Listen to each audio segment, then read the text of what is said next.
Okay, let me just check in here. Good evening, it's Tarot Lumination, and gosh, I can't believe it, but we're actually here again, doing another attempt at another show for live mini readings. These are by donation, and there's different ways you can do it. There's like the super chat near where you type in with your own chat, and it brings up a little payment processor. There's also a way, if you have your own PayPal account, you can go direct to, you can just send PayPal money to this email here. I should make it look a little more easy to read. alittlebookabout@yahoo.com, or you can also go over here.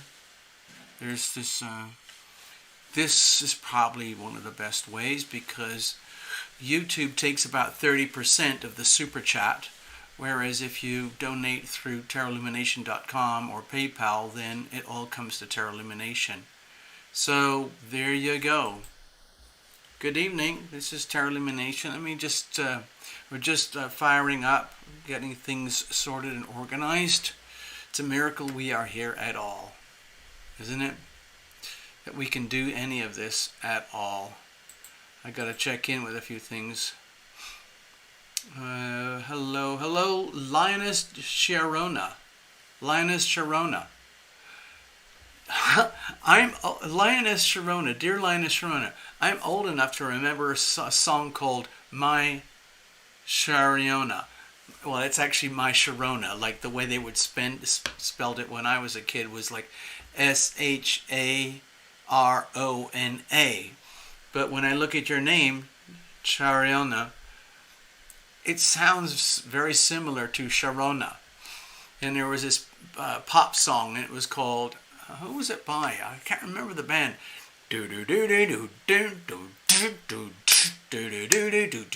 My Sharona. And then, well, that was the chorus line. My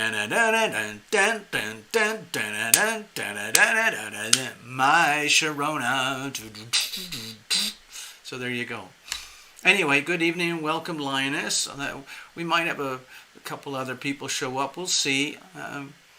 It's been crazy day for a lot of people, for the whole world.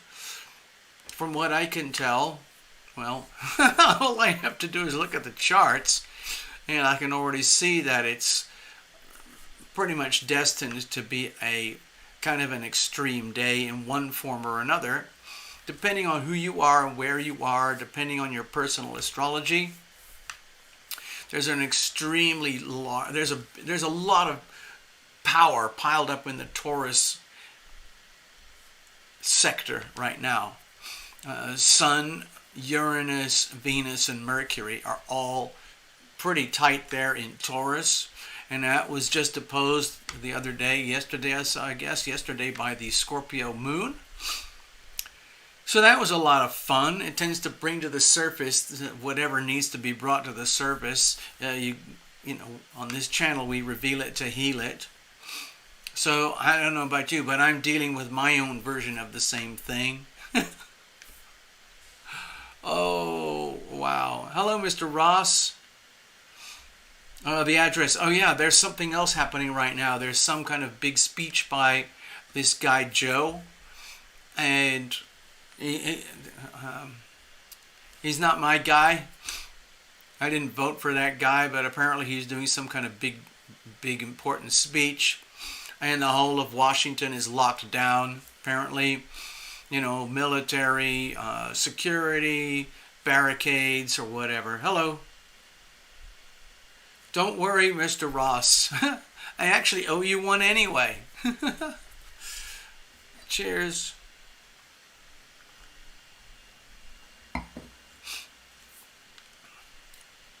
So anyway, we'll see what happens. I go through a lot of ups and downs. And all of us do in our own way. And I've been struggling with all my own things. I look at my charts. When I look at the astrodoodles and I look at the charts for the day, I kind of look at it and I kind of go, oh, well, what do you expect? So that takes a lot of pressure, because for most of the days since I got up today, I've just been like a boiling inferno of rage. Cheers. Cheers, Gregory. And you know, when I look at the charts, it's not surprising I'm a boiling inferno of rage and anger and resentment, bitterness, and all these horrible energies. And it's like fuming and bubbling up inside of me. But when I open the charts and I start to look around at the planets and everything, I realize, you know, everything is exactly as it should be. So I have to learn how to walk the talk. I have to learn how to live by example. And like the older I get and the more I do this, the harder it is to do that. You would think it would be the other way around, but it actually, in some ways, it just gets harder and harder. Because it's like, just imagine you are being watched by the great lords and masters from great beyond in a very benevolent way. You know, as some of you know, I have a rich relationship with my invisible friends up there and out there. But to be honest, I've been so... I feel like I'm drowning in quicksand. And the more you try to get out, the more likely you are to drown. That's the problem with quicksand. So I'm dealing with that psychologically, emotionally, financially, spiritually, physically, everything. And then I look at the charts and I kind of go, what do you expect? Duh. So it's like I have an excuse. And everybody, I mean, I know this is kind of, I'm not trying to suggest people that you don't have to be responsible. You don't have to take account of your energy. You can just say, oh, I'll just, whatever happens, happens, and I'll just let the planets do what they do. You can do that. Fine.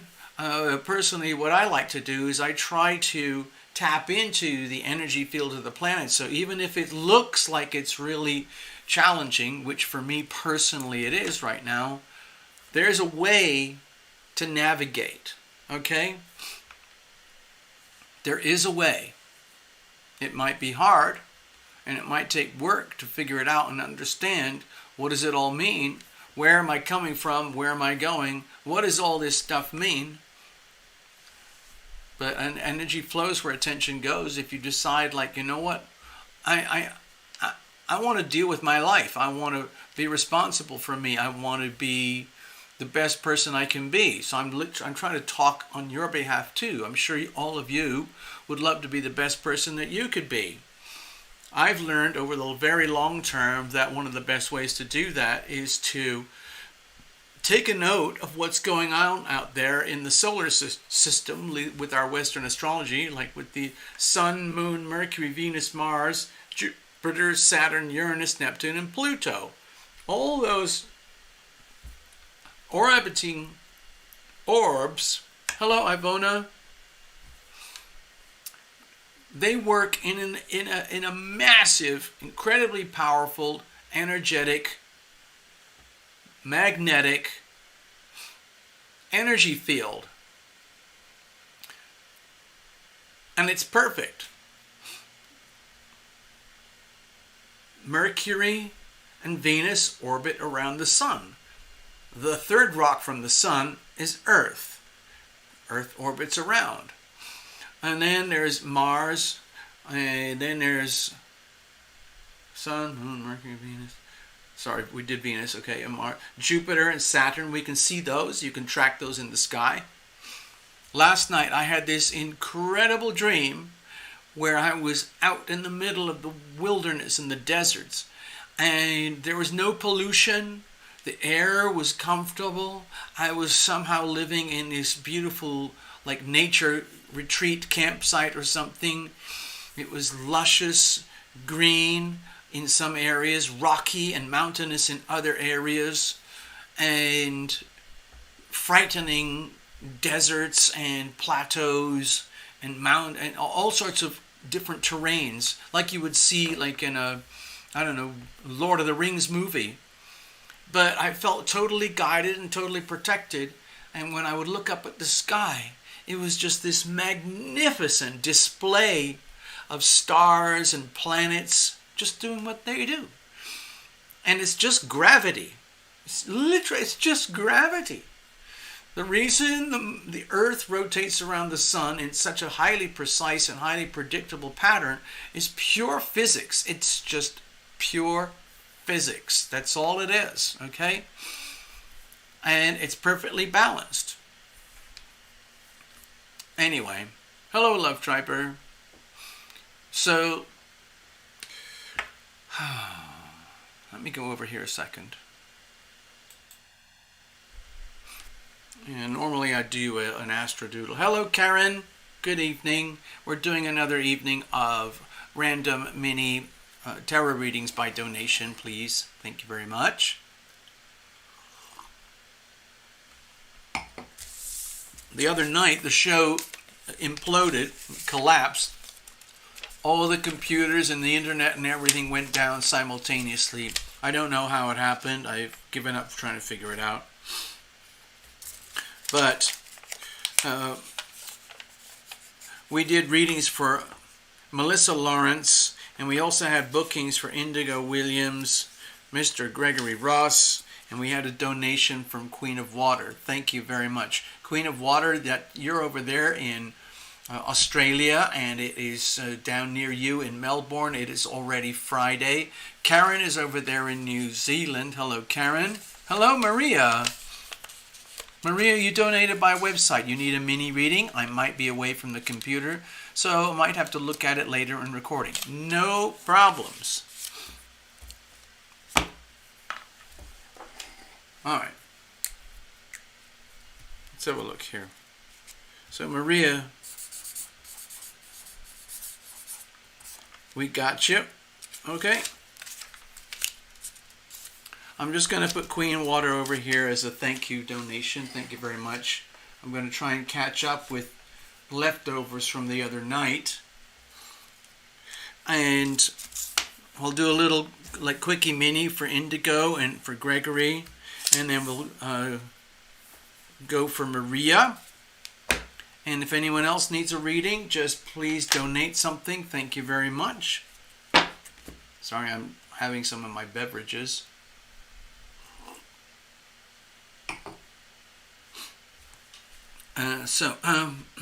Right. Let's have a look. Okay, let's go over here. So,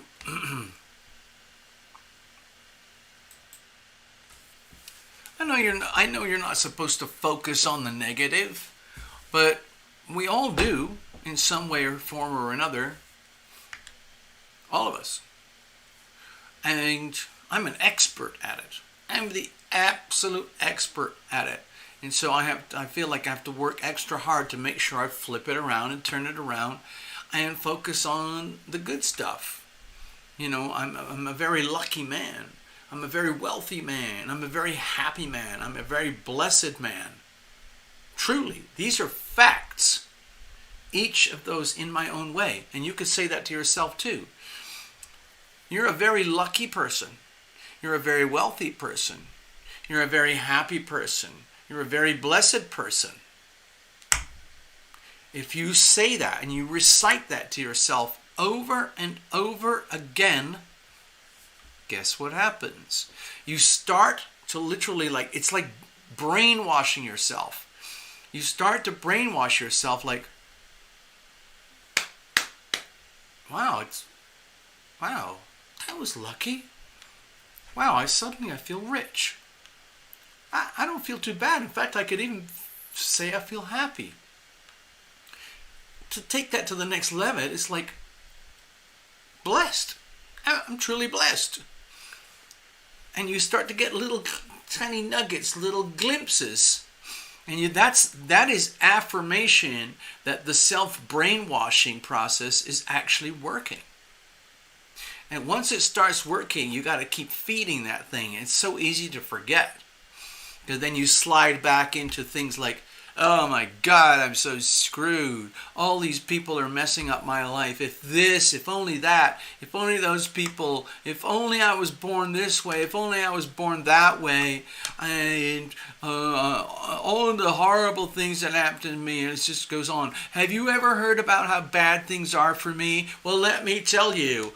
And you get into that whole thing like misery loves company, and guess what happens there? Energy flows where attention goes, and so you're adding gasoline to the fire of pain and suffering and misery.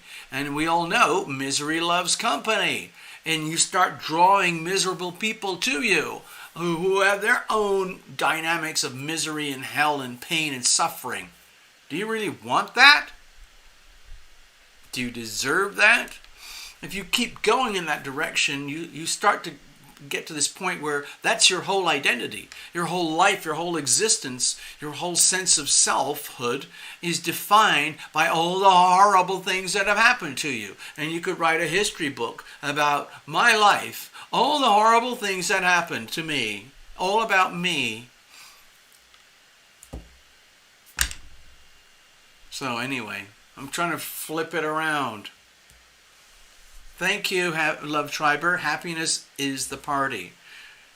Oh, here's Boo Blutterfly. I know you've been here before, Blue Butterfly, but it's hard for me to say Blue Butterfly, so I tend to say Blue Butterfly, Flew Butterby. Boo Flutterby,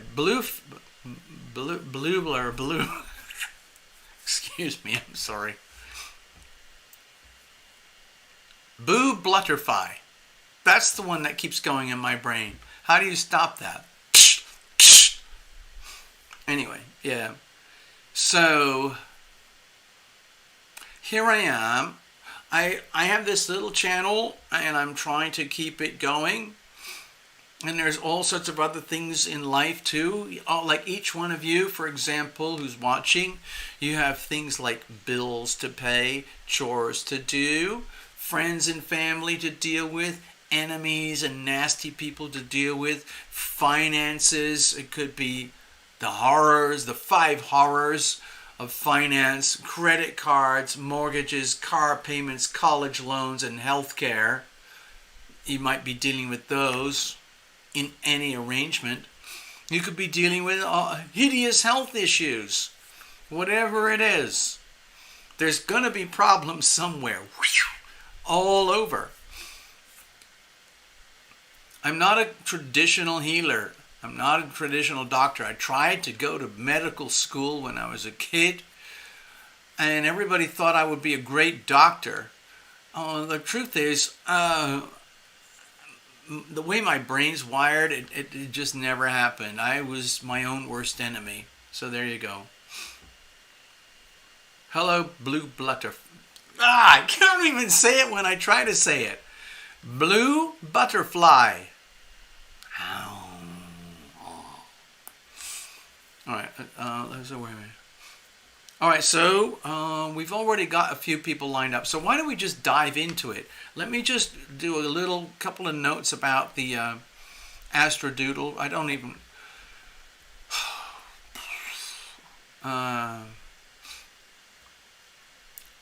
Give me a second here. What I want to do is just mention a couple things, okay? Give me a second. Okay, right now, for example, tonight, I just want to get on with your readings, okay? If there's anyone else out there, you've never done this before, please go to the Super Chat button and make a donation. You'll get a mini reading. Otherwise, you can do PayPal to alittlebookabout@yahoo.com, or you can go to tarotlumination.com and make a donation that way. Anyway, so tonight, right now, over here in Las Vegas, the moon is in Sagittarius. Okay, it's about 6 degrees. It's pretty much directly opposed to the, well, it's not opposed. It's like quincunx to the sun. It's a very awkward energy. At the same time, Mars is in Capricorn. Sorry, Mars is in Cancer, 3 degrees, quincunx the moon. So what does that mean? What it means is that we have a, how can I better do this? How can I better do this? Hold on. All right. How am I going to... Okay, so, we've talked about the quincunx before, but especially when you have two side by side, and it creates what's called a yod. Yod in astrology. I'm not 100% expert at these things. I mean, there's computer softwares, and I've had quite extensive astrology training and classes, and I've hung out with some really top-end astrologers, but a lot of the times I feel really ignorant and just like I can barely cope with the basics. But anyway, we have this thing going on here this evening here in the United States in Las Vegas, give or take a few degrees. It affects the whole world, but right now in Las Vegas, we have a finger of God, which is this yod, which is pointing at the moon in Sagittarius. And the way I interpret that is that everybody on planet Earth is being instructed, forced, pressured, guided to look at the big picture. Just step back from the tiny details of your life, okay? Step back and have a good look around you. Imagine you're on a big adventure. Your whole life is a big adventure, and you've been striding uphill, downhill, across glaciers, across deserts, through streams and oceans and forests and everything. You've met unicorns. You've bumped into all sorts of pterodactyls and prehistoric creatures, and you've had a glimpse of the future. And then you notice that there's something else going on, like, hey, what's, and you stop. Like any of you who've ever been on like big adventures and hikes, you know that every now and again you just literally just have to stop and look around you and just soak it all in. You kind of go like, whoa, oh my God, I never knew. Oh, did you see that? Whoa. So that's what I'm talking about here. And what I'm asking is that you tune into that really big spectrum energy, and then flip it around and then start to look back at your life down here on planet Earth. Imagine that you've got your own SpaceX, your own space probe, and you can just whiz around the universe. And so that's what you're doing. But then it's like, well, wait a minute, why don't we just look back where we came from? And you see little old planet Earth, and you realize, oh my God, what the hell is happening there? There's something really seriously out of whack. Yeah. Okay, so that's the vibes I get. Hello, Love Triber. Thank you. It says, tune into the daily transit for astrological doodles. I'm trying to start this new channel called The Daily Transit. Thank you, Love Triber. So, that's what I'm getting for today. It's easy for me to talk about it. I'm feeling it personally because I wouldn't have been able to say what I just said without feeling it and knowing it personally. So what does that mean for me? Well, I have my own issues. What does that mean for you?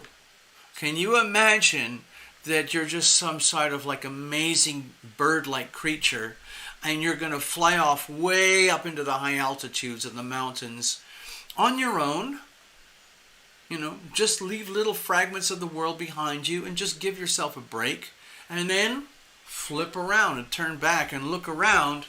Look around your whole universe, okay? From way far away. And just look, okay? Just gaze at everything. And just soak it in, okay? And soak it in. And just be honest with yourself. What do you see?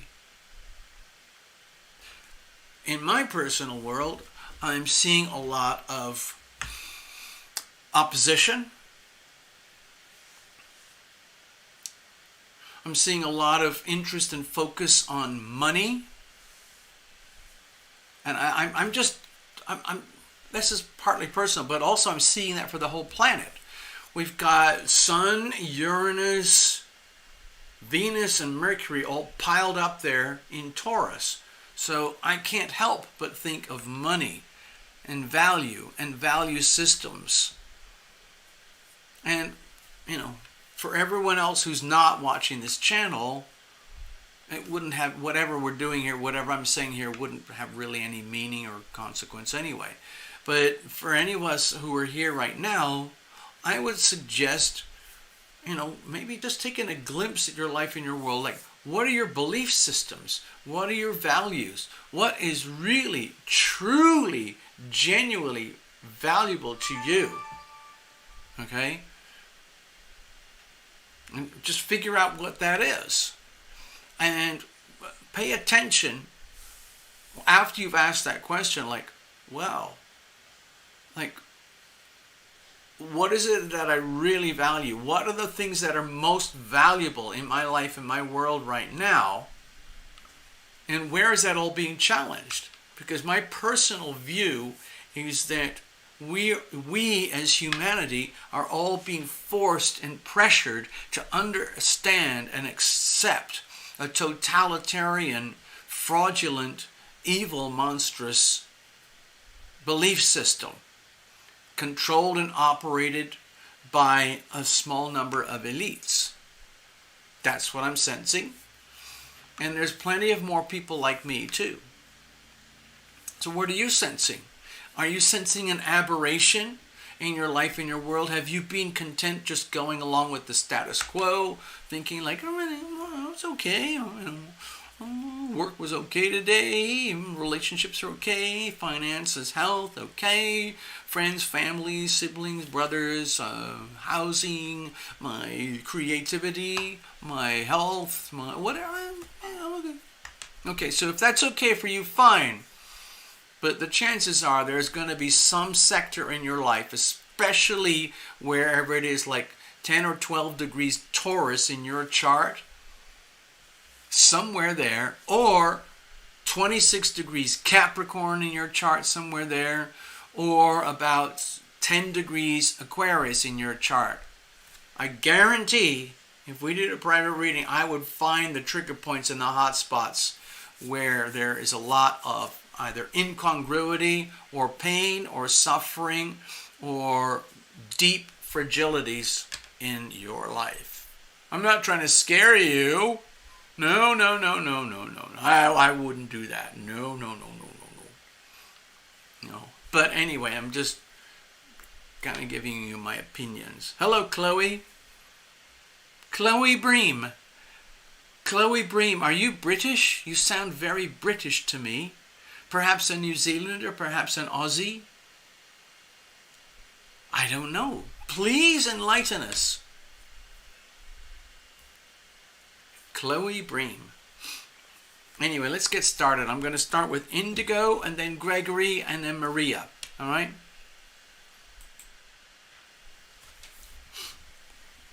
Well, let's have a look here. Thank you, Queen of Water. I can't remember if she turned up. Hold on, let me just check the chat. I just want to check something.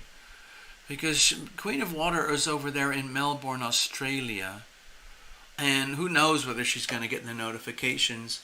YouTube doesn't really send out any notifications anymore for my channel. They've pretty much destroyed it. Thank you, YouTube.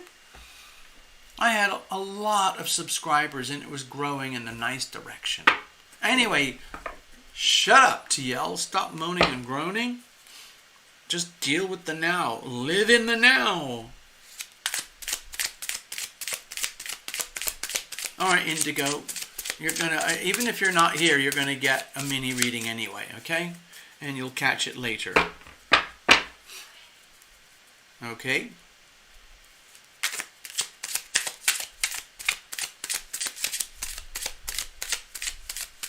I know some of you who made donations said don't worry about it, but thank you very much, but I just like to get things absolutely kind of neutral and clear, okay? All right, this is for Indigo. Dear Indigo, I'm going completely blind right off the top. Here's the situation. Here's the challenges. Here's how we're going to handle it. And what's the weather like for you? Okay, so we've got the Fool card here. So regarding the weather, oh, I should have made an astrodoodle. Anyway, never mind. So, dear Indigo, the way I'm feeling the Fool card here for you is regarding surrounding energy, circumstantial energy, environmental influences. To me, this looks extremely opportunistic. It looks very liberating, and it looks to me like my job is to send a message to you that I would almost look at this as golden opportunity to just press like a magic button, you know, like they do in casinos or something, or what, you just press the reset button and everything kind of goes. You never know your luck, okay? You see these three little cards here all lined up? Imagine these are like casino wheels, like 7, 7, 7, okay? Okay, do you see what I'm talking about here? Or ace, ace, ace. I'm not a gambler, but I know a gambler, and I've seen what happens with these things. It's just like dazzling numbers and pictures for me, but I'm just trying to suggest here, okay, Indigo. Just imagine this is like a casino old-fashioned thing, and you get 777. That 777 could not occur unless you made a decision to jump in, take the risk, put in some energy, and pull the lever. Ka-ching. I'm not saying you're going to get rich and famous or anything, but to me this is a strong indication to completely trust in the energy of chance, fate, and adventure, and just take a bold leap. Give yourself permission. In other words, do I have enough money to do all these weird things I want to do? I don't know. Who cares? Do I need permission for so-and-so to do what I want to do, be who I want to be? Who cares? It doesn't matter. I've always wanted to try this or try that, but I never had the confidence. Doesn't matter. Okay, Indigo, what this is indicating to me, to indicate to you, is that it's time for you to give yourself permission to do something completely, absolutely and spontaneous and completely self-indulgent without any logic or reason or any expectations of outcomes. just go for it. Whatever that might be in your life, in your world, you would know what that is. There's something simmering in your life, in your world, that you just want to like play with it or go with it. All I'm suggesting is here, take advantage of the energy fields right now and just go for it. Here's the situation. Okay, the wheel. Okay, Wheel of Fortune. Oh my gosh. I'm not a gambler, okay, Indigo. But when I see the Wheel of Fortune here, I don't know if you can see this really in detail close up. Let's see what the camera does. I don't know. Hold on. It's an absolutely beautiful card. Can you see that now? Earth, air, fire, and water energies. All these mythological symbols. It's beautiful. To me, this feels like the situation is literally, there's a lot that's up in the air for you right now. A lot of things are at stake right now. For example, maybe if it's a job or a career or a relationship or a friends or family or health or home or something. And the way you would feel it is this, like, if you were looking at yourself in the mirror, you would do something like this, like, whoa. And then, instead of being frightened by that or dislodged by any of that, instead you just kind of look at it and kind of go like, wow, talk about synchronicity, talk about coincidence, whereas in fact everything's perfect, everything's aligned exactly as it should be. So with the Wheel of Fortune there, the situation is that, again, it's the energy of opportunity, extreme risk, perhaps taking gambles, also extreme trust. You're being asked to believe before you see it. You've got to believe it to see it. You have to believe you're a winner. You're going to have to believe that I can do this, even though you've never done it before, or we're maybe looking into the future. So with the Wheel of Fortune there, the situation is that, to me, it looks like it's time for you to kind of wake up in whatever department of this life this resonates, and you will know once you get this reading, and then understand that everything is perfectly lined up for you. The question is, it's not whether it's good or bad. It's just it's everything's like in this perfect alignment, like sacred geometry. It's like looking through a kaleidoscope, and it might look jumbled at first, but then it turns into this beautiful like spread, and you kind of go, wow. So that energy field is pertaining directly to one specific element of your life right now. Think of the 12 houses in the astrology.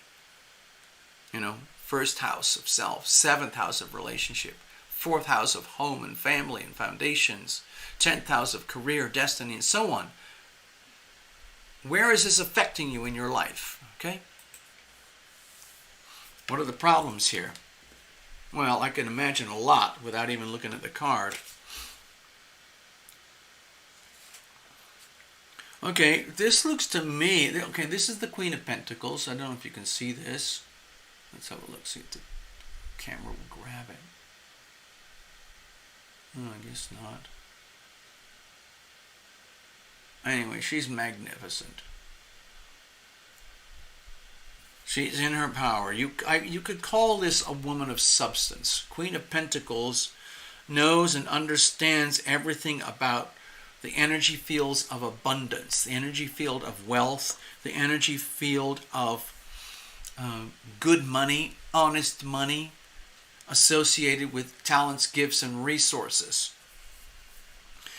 But when it's in this position, in this little mini reading, which is my Tarot Illumination situational spread, to me it looks like you're going through a period of extreme self-doubt during a moment of extreme opportunity.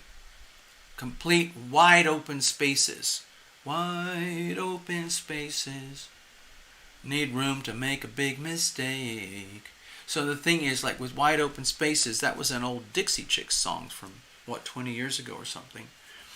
So that's one of the beauties about America and being American, is that in our Constitution, we give ourselves and we grant ourselves permission to fail in order that we can grow and evolve. It's a fantastic thing that we have in America. Nowhere else on earth has what we have. That's why our Constitution is so valuable, so profound. So my feeling, if we've got this, looks to me like a very extreme reading. You would understand this once you've figured out what part of life does this refer to. It is even directly with money. How can I direct my talent? I can live a life of abundance. I'm terrified that I might fail. That's what I'm sensing here. How are you going to deal with this? Oh gosh, look at all these. This is a really powerful reading. Okay, Indigo, here, I'm just going to go over here. This is the Ace of Cups, all right? Can you see the luscious abundance there? I look at that as the healing power of love overflowing with abundance from up above. And for that to happen, and then you have to own it, and once you own it, it's like being a multi-millionaire, and your only problem then is like, what am I going to do with all of this? Okay? So,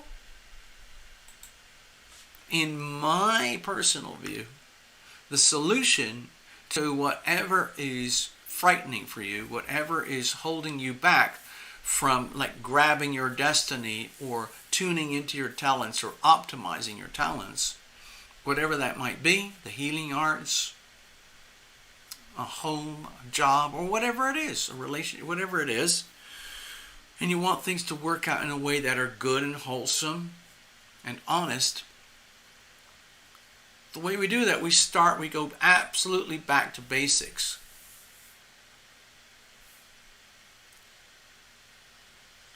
So I'm going to say it as if I'm you, and then you can recite the same thing to yourself.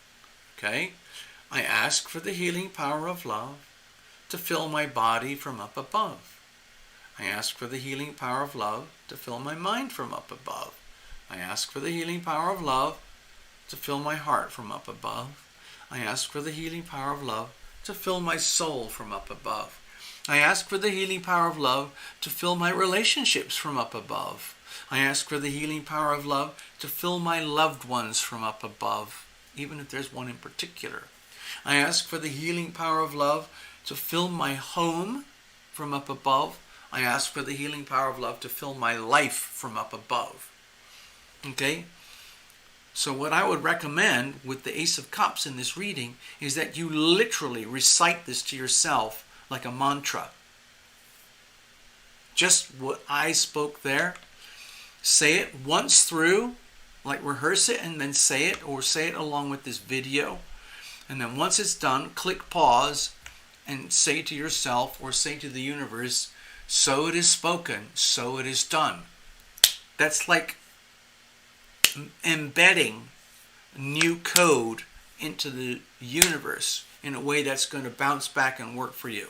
It's work. You got to do it. It means you have to brainwash yourself, literally, to start deleting and undermining and diluting ancient old habits that go around in your brain like self-destructive language, and start creating new self-endorsing language. Okay? That's really what it is. And once you do that, it becomes, I guess you could say, easier and easier. And so long as you do not impose a specific outcome on top of your invocation, then you will get exactly what you need, and whatever you don't need will be removed. Okay? In other words, you could do that as well. Dear guardian angels, dear invisible friends, dear spirit guides, dear loved ones from the great beyond, dear heaven, dear God, all of that. Please bring to me that which is mine, all the good that I deserve. Please take away from me that which is not mine, that is just encumbering me and I don't need it anymore. Thank you very much. Soda's spoken, soda's done. Clickety click. Just like that.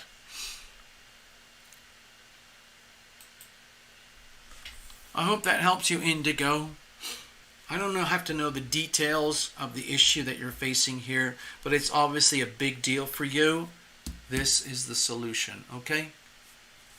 All right, let's keep going. Mr. Ross. I'm going to shuffle up here. Hello, Mr. Longoria. I see you.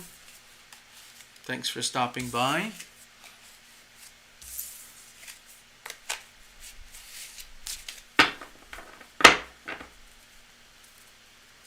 Chloe, what's going on? Are you just hanging out and watching, or did you disappear, or what? Hold on. Okay, alright. Alright, anyway.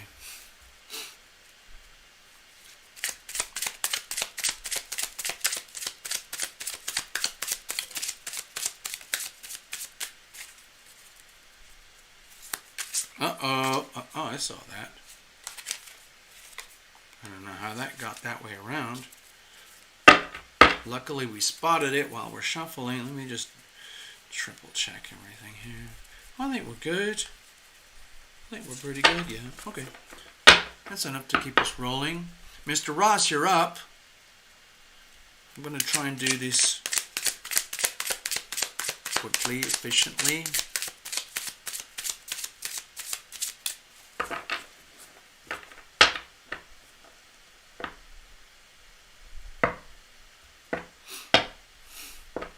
Okay, I just saw your notes there. It says, from Gregory Ross, okay, it says here, Gregory just got an offer from a long-standing, super wealthy client to help him develop a new business in New England. Woohoo! Gregory is wondering about that and him. Okay, fair enough. Cheers.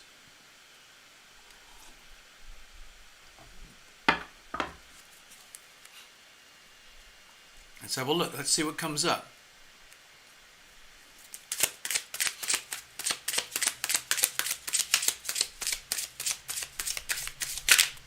Oops, excuse me. Got to pick that one up. Shove that back in there. I don't do jumpers and all that stuff. I mean, I know you can take it as significant. I like to keep it super, super simple. I just read the cards upright, and that's it. I stick to the most basic things I can, so that I'm always tapping into the common denominators. All right, cards are well shuffled. Let's go for it, Gregory. Let's have a look. All right, dear invisible friends over here at the Tarot Illumination world, let's sort this out. Let's see if we can get Gregory some kind of understanding here. Cards are cut. Let's bless this deck. Let's bless every single card. Let's bless the channel, the technology, the microphones, all the softwares, the multiple softwares, and the wires, and everything, okay, that we can do this at all. Here's the situation. Here's the challenges. Wait a minute, did I cut this? You know what, I'm going to do it again. Sorry, I got distracted. I get very, very, I get like this if I feel I've just done one tiny thing that's wrong and I don't have absolute affirmation. So if you don't mind, Gregory, I'm just going to keep going for a little bit here until I'm really, I guess you could say, comfortable.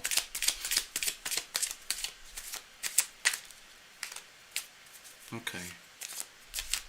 Yeah, we're good. Okay, here we go. All right, we'll try this again.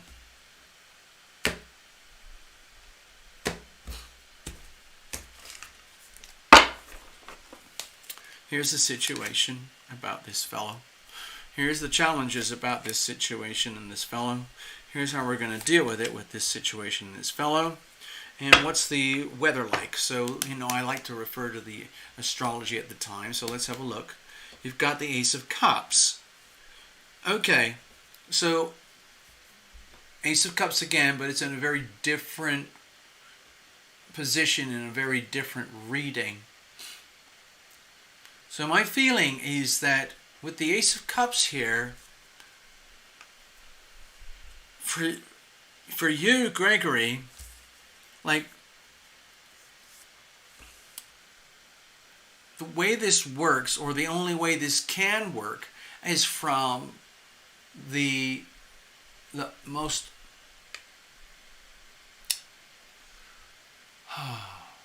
the highest levels of integrity. Okay, like things, whatever you want, whatever you call integrity, things like what is the mission of this new business? What is the integrity, like on a sliding scale? What is the worthiness and the viability of this situation, this person, and this business? It has to be really high up, like on a scale of 1 to 10. You've got to be up in the 8s and the 9s and the 10s. What are the intentions of this person and this new business? It has to be coming from a very loving perspective. In other words, things like sincerity, honesty, truth, compassion, goodwill, and ultimately something benevolent. Okay? In other words, if it's some kind of like self-serving, get-rich-quick thing, or if it's some kind of pathway to self-aggrandizement, it's going to be very hard to do this. Well, for you, Gregory. Okay? So all I'm suggesting with the Ace of Cups there is that it's almost like there are preconditions surrounding the viability of this relationship and this business. And it's almost like the business, this person, it has to go through, it has to meet a lot of, let's say, very wholesome criteria. There are a lot of different filters that have to be examined with this business, this relationship, this person, to make sure that everything is viable. Because it looks to me like somehow or other, if it doesn't comport with really high standards in very wholesome, loving ways, then this is not a worthy cause. Okay? Let's keep going. No judgment. I'm just giving you I'm just voicing what I'm sensing here, trying to put words to it. Hello, Megastar. Hello, Heather. Here's the situation. The Lovers. Okay, so my feeling is that the relationship could turn into almost like a partnership. So if he's saying like long-standing super wealthy client to help him develop a new business, that's fine for you, Gregory, if you are, let's say, if you are contracted as legal services or an advisor or a consultant or whatever. But with the Lovers card here, it feels to me that there's another layer of depth to the relationship where you have to realize, like, if I'm Gregory and if I'm going to do this thing and I'm going to, connect with this person and develop this new business in New England, it's really going to you're going to start looking at the words like partnership, okay? Business partnership, as opposed to a business where there's the client and then there's Gregory, the, let's say, services for hire person. So that's what I'm sensing here. Not only that, you have to make a decision, and you will be in a decision. You will be, like it or not, soon enough, you will be in a position whether you could handle this in the form of a partnership, or whether your client could handle this in the form of a partnership, because it looks like that's about the only way it's going to go forward. At least between yourself and this person. He could probably go to somewhere else in some other, person, but it looks like he contacted you. Cheers.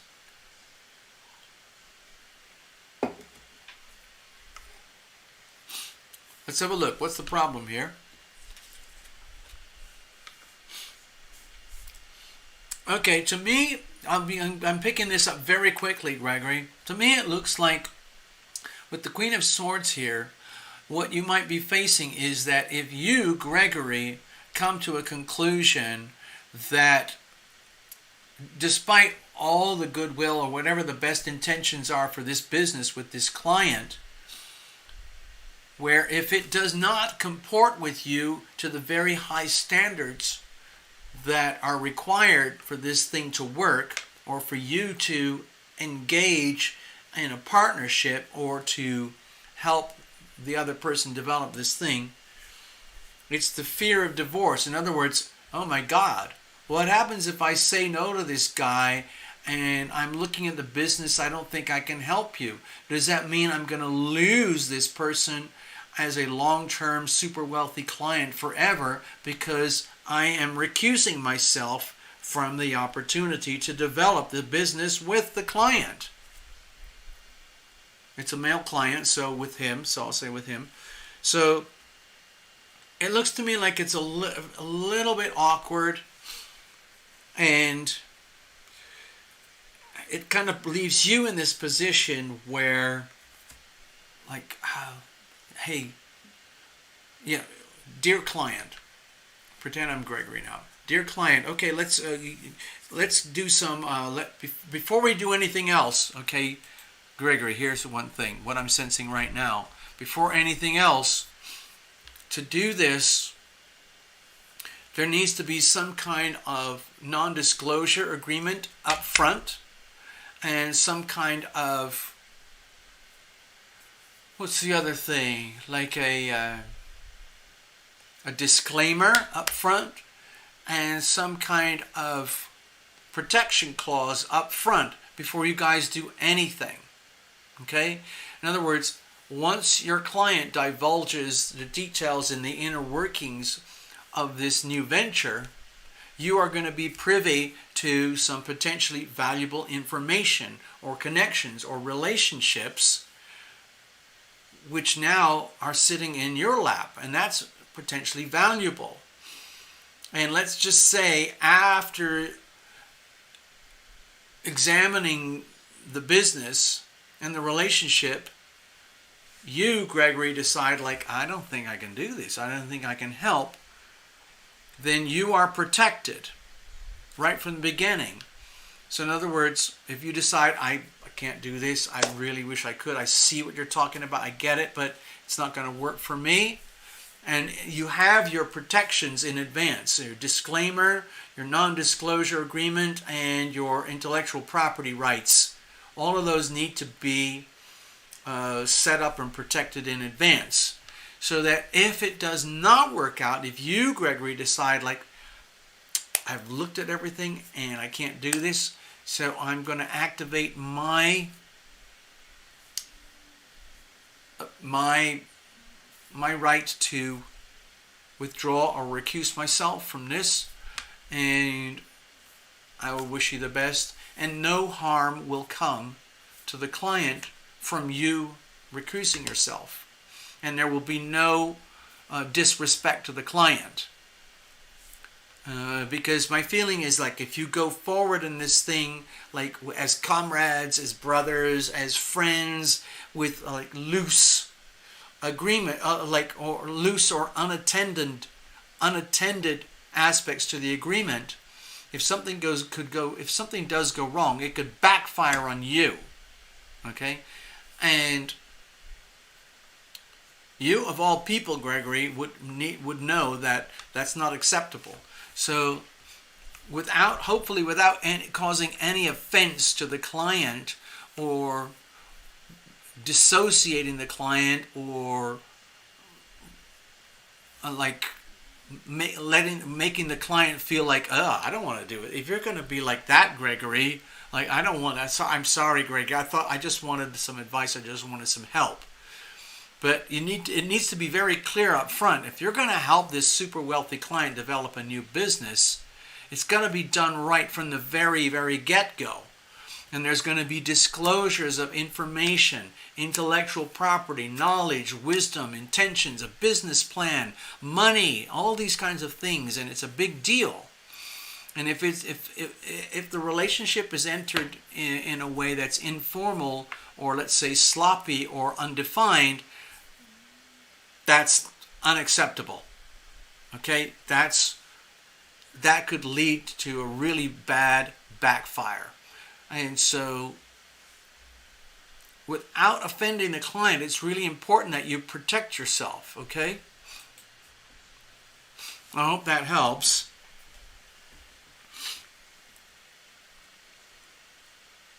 How are we going to deal with this? Okay, with the Nine of Swords here, my feeling is, right now, it's time for you, Gregory, to absorb and understand the implications of what this really means to you. And instead of pretending that, oh, I can handle this, oh, I've got my ways of doing these things, oh, I'm sure he means well. My feeling here with this relationship, this business opportunity, this client, is that you cannot afford to be indecisive or lacking in compassion or lacking in any kind of legal clarity. Okay? And once you understand and accept that, it could translate as stress for you. It's almost like, wow, I thought something that could be... in other words, look at it this way, Gregory. If this client is coming at you with thoughts, feelings, behavior, like, hey, Gregory, what do you think of this? Or like, oh, what do we do that? Like, and it all seems very like, friendly and like, oh, this could be awesome. We could do this and do that. Fine. But what I'm suggesting here is that you're in a very awkward position where, like, in order to protect yourself and to protect the client, you have to go through these preliminary, let's say, processes, not only to protect yourself, but to protect the client. And that's potentially stressful for you.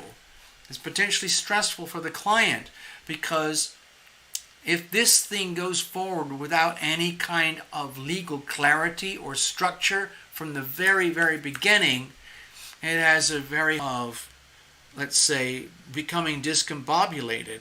So you, Gregory, end up in a situation where you have to make decisions early on that are stressful, like, oh my God, does this mean I'm going to have to present some very strict criteria right up front, right out of the box, which could be misinterpreted or interpreted as hostile or unfriendly or overly litigious, Like, oh my God, oh my God, oh my God. Am I going to blow it before we've even started simply because I have to do what I have to do because I'm an attorney and I understand the ramifications of these relationship dynamics? Okay?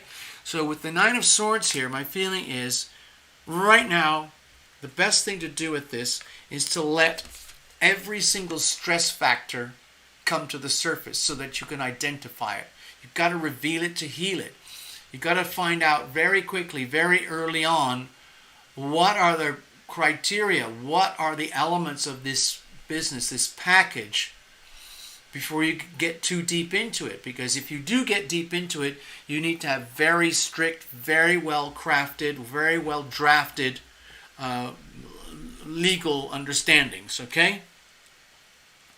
So a long-standing friendship type of relationship client thing might be reaching a certain plateau where, to get to the next level, you, Gregory, are in the very awkward position of having to, what's that expression? Be the devil's advocate. You have to come out there and say, hello, dear client, I'm really interested, but I have to tell you, if we're going to do this, we're going to look for closure from you. And I'm going to need detailed information, and I might end up responding in such a way that I can't actually do this. So I don't want to, I hope that makes sense, Gregory. It's really, really important to highlight, you know, like when you're starting a business, it's almost like, hold on, give me a second. It's great to jump in with all sorts of enthusiasm, okay? But you also got to, okay, the 9 of Swords there, you could say, dear client, dear friend, that's fantastic, but we need to examine the risk factors. Let's say there's 9 risk factors, okay? We need to identify what are the top 9 risk factors that could take this business down, that could stop things going forward. And each one of those 9 factors needs to be really clearly identified up front.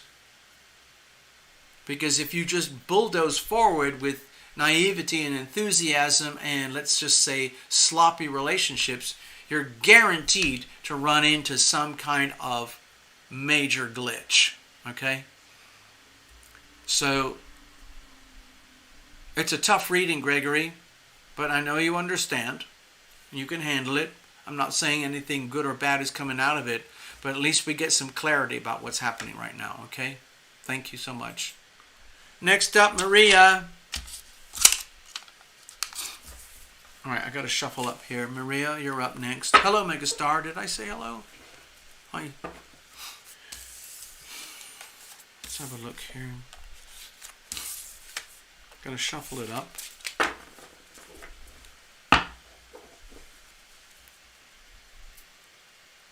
Maria, you're up next. Maria, are you still here? I hope so.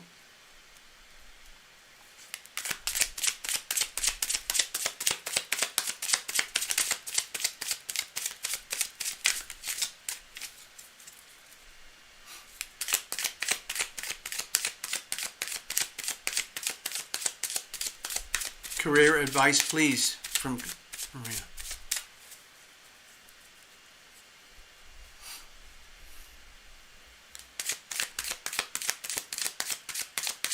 Sure, Maria, no problem.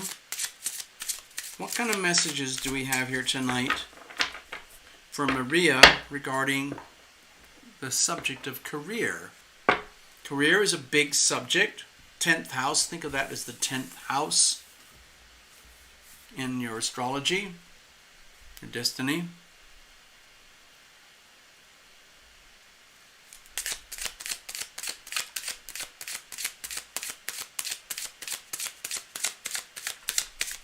Gregory, I have no idea. I see your note there on the chat, but I have no idea. I thought you put it in. I thought you made a donation by PayPal.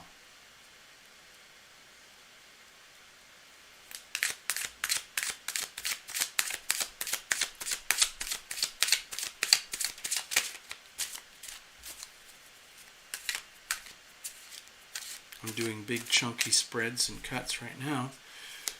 Chunky shuffles. Chunky shuffles. That sounds like a Ben & Jerry's ice cream. Chunky shuffles. Here we go. Alright, hold on, I just want to connect with folks. Alright, Maria, we are well shuffled. We're going to cut it up in a moment. Just want to check in with folks. Hold on. Okay, greetings. This is Tarot Illumination. I just want to kind of do a in the middle. There's a few people, just a few people here tonight. I guess everybody's watching the president or something. He's not my president, but anyway, he calls himself a president. And then let's see.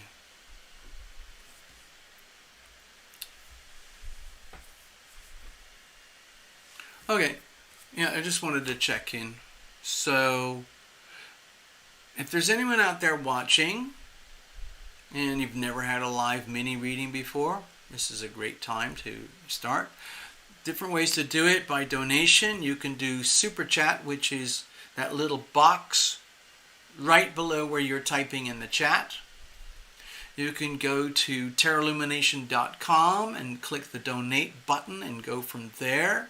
Or you can also go, well, let me do that here. Okay, here's the website for Tarot Illumination. Just go to tarotlumination.com and you click the donate page. There you go. That's one way. And the other way, there's another way for like folks, like if you already have your own PayPal account, you can just send money directly to alittlebookabout@yahoo.com. There you go. So that's how that works. It's a very quiet evening. I'm absolutely amazed and shocked and proud of myself that I'm even here at all right now. Thank you. Notice I did not use the middle finger. Did you see that? I adjusted my glasses without using my middle finger. I'm not going to elaborate on that anymore. Let's have a look here. Alright, so basically I was just trying to put a message out there to anyone who's watching, especially if you're like popcorn YouTubers and you just like to cruise around and watch some bizarre channels like Tarot Illumination and so on. So yeah, if you've never done this before, we had a couple of people earlier. One was called Chloe. What's her name? Chloe. And then there was someone else. I can't remember. There was someone else. Lioness Chiarona. Anyway, you're all welcome. And I just like doing these readings. So let's go over here a second. All right, Maria, questions about career. Cheers, everybody.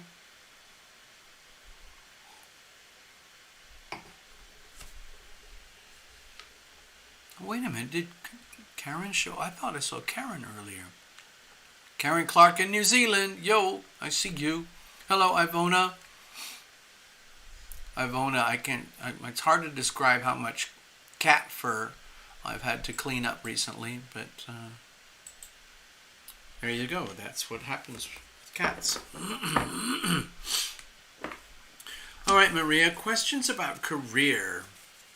Concerns about career. Cards are very well shuffled. I'm just going to cut them up now. I'm going to try and be pretty extreme here. I don't know why, but I feel the need. It helps to have a very clear, pure deck, very well shuffled and well cut, so that we are literally pristine going into the next reading. So for you, Maria, here's the situation, here's the challenge, and here's how we're going to handle it. And what's the weather like for you? So we've got the Ace of Swords. Okay. I had instant... let me see if I can put the image up closer here. Can you see that? Oh, you can see that. It's a beautiful image. That is the Ace of Swords. Hold on. Sometimes the camera picks it up and it's really, really pristine imagery. Most of the time, I don't know. I guess I don't have good enough equipment.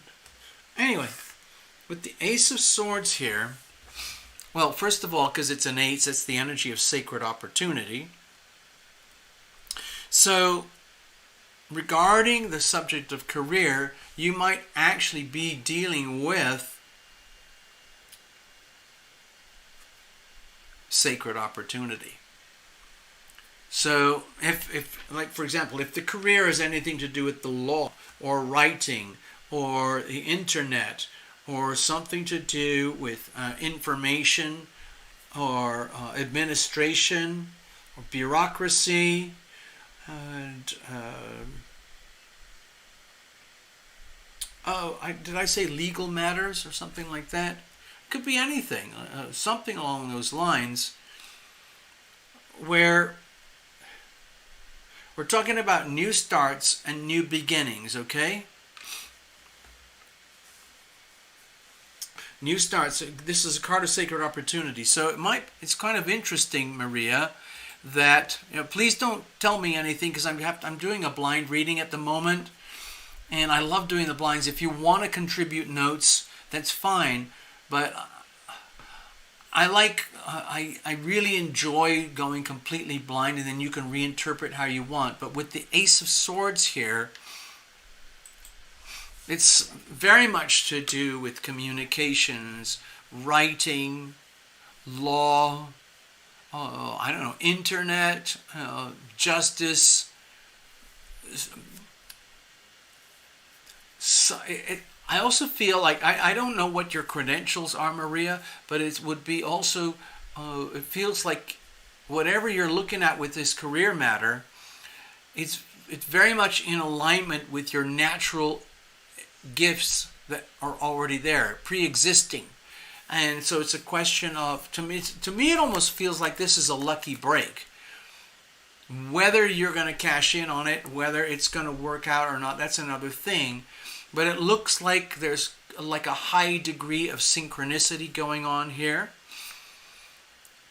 Now, when you live truly in the moment, in the now, even though it might look like a high degree of synchronicity, oh, like this is the perfect thing, or like just what I ever wanted, you still have to examine the details. You know? And like, it's almost, Maria, you've been here, you were the very first subscriber, so you've been here, what, almost 4 years, so 2017, 11, 12, 17, 18, 19, 20, 21, just over 4 years, Maria. So by nature, you resonate at the frequencies at which all of us here operate on this channel. And everyone here, from whatever background, life, or location, you have this very, very narrow frequency range, like on the spiritual level, where you operate, where it is in tune with tarot illumination. And I operate on these very, what I would call, rarefied frequencies. So my feeling is that it would make sense to you that you might experience this career situation right now is maybe there's a little window of opportunity where there's something out there for you, and it's coming at you like synchronicity in such a way where it's just the question of like, do I really want this or don't I? You know, oh, is this real or is this not real? You've got to examine it from the big picture and then take it down into the tiny details. The opportunity is there. The door is open and it looks very synchronistic, very much in alignment for you in a positive way. But you still have to do the due diligence. D-U-E, diligence. The due diligence. That means you still have to do the homework. You still have to examine the viability of the situation. Okay, what is the situation here? Let's have a look. Okay, so with the Moon card here, I don't know, it feels to me like there's a bit of fear associated with this opportunity. Like, oh my God, what happens if I do accept this? Or what happens if it works out and I apply and the opportunity's there and I am accepted for this? Is this really, truly going to work out for me? Am I going to end up going deep into some kind of weird new environment where I have very little understanding, very few skills, very little experience, okay? So,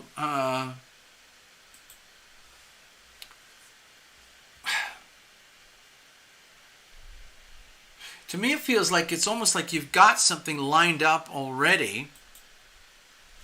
It's like there's something unfolding for you. There's something on the horizon for you. And to me, it looks like it's potentially very appealing in some way, shape, or form or other.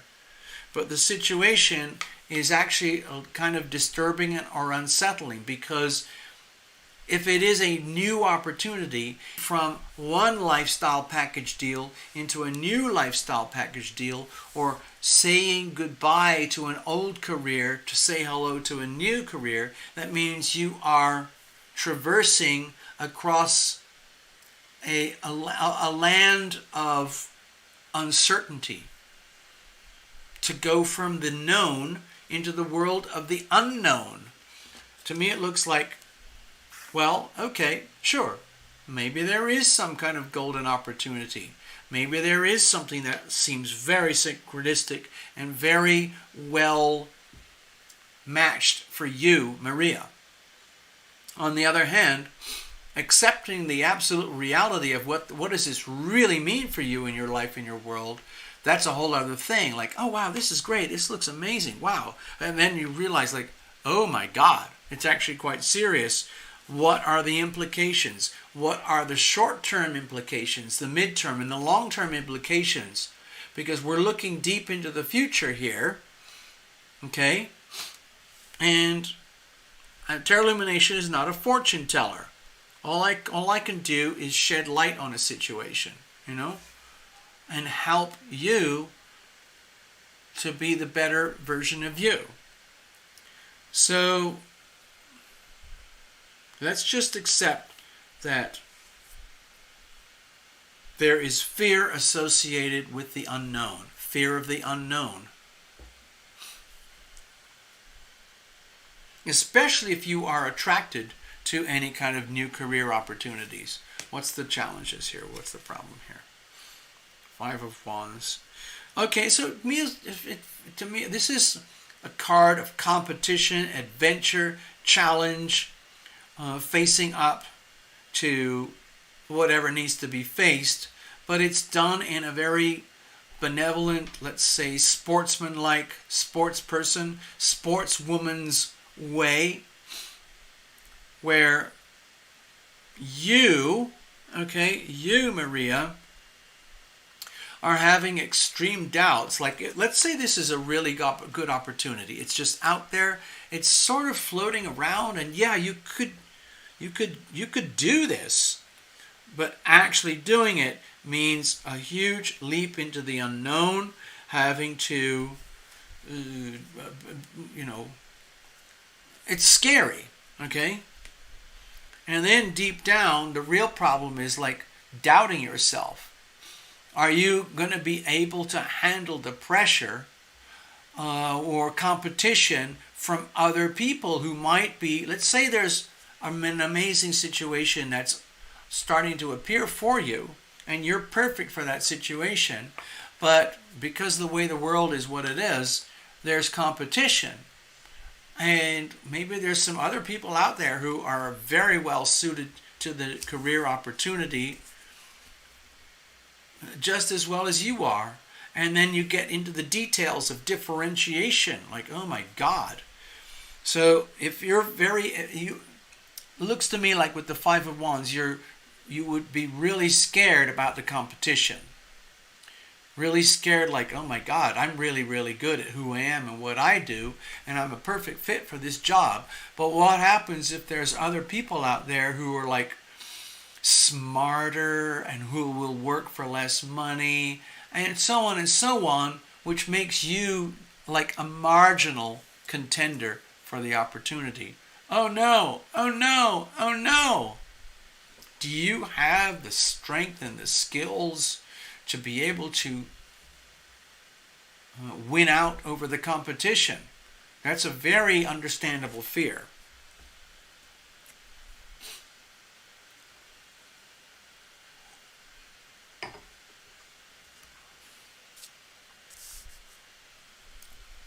How are we going to deal with this? I know I'm talking about in very kind of like broad spectrum language here, but it's very, very personal. I would like you, Maria, to look at this in a very deeply personal way, even though I'm talking in very, big, broad strokes. It's still a very, very personal thing here. How are we going to deal with this? Okay, this is beautiful. With the Princess of Wands energy, my feeling is that it's like the way forward, like let's just say there is an opportunity that's opening up in front of you and it's a perfect match for you. And you're thinking, wow, this is cool. And you're realizing, oh my God, it's actually highly destabilizing, because if you've already got some kind of lifestyle package deal or career that has substance or whatever, is it really worth taking the risk to throw that away to try something new or get something new? And even if you do decide that this could be a really good thing for you, how are you going to hold up against the competition who might be going after the same situation? Well, the way you do that is you summon in the Princess of Wands energy, where you give yourself permission to be a human being. Okay, let me do this. Hold on, I'll do it this way. So what I'm sensing with the Princess of Wands energy there for you, Maria, is that you come in pure, fully aware of whatever benefits. If there is an opportunity out there, you're fully aware about how good it is for you, how potentially rewarding it could be, maybe like a step up in the career ladder, and so on and so on. Number two, you acknowledge fear of the unknown. And number three, you acknowledge the fear in yourself, like, wow, I don't know if I've really got the ability to compete with whoever else is, going after this opportunity besides me. But what you do, the way to win is you go in knowing all of this stuff in advance. Like, I am perfect for this. I'm in alignment. I'm brave. I'm courageous. I'm already good to go. I might be immature, or let's say younger or less qualified than some of the other contenders, but Maria, I have certain specific criteria, qualities, gifts, and talents that set me apart from everyone and everything else, that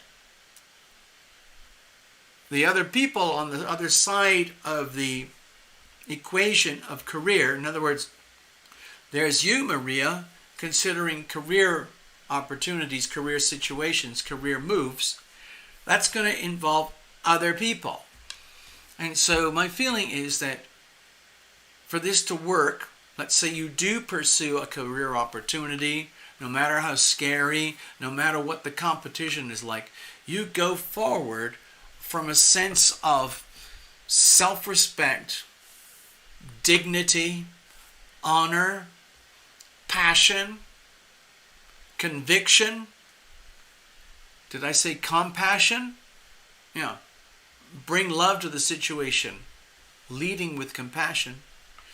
And that includes the human element, okay?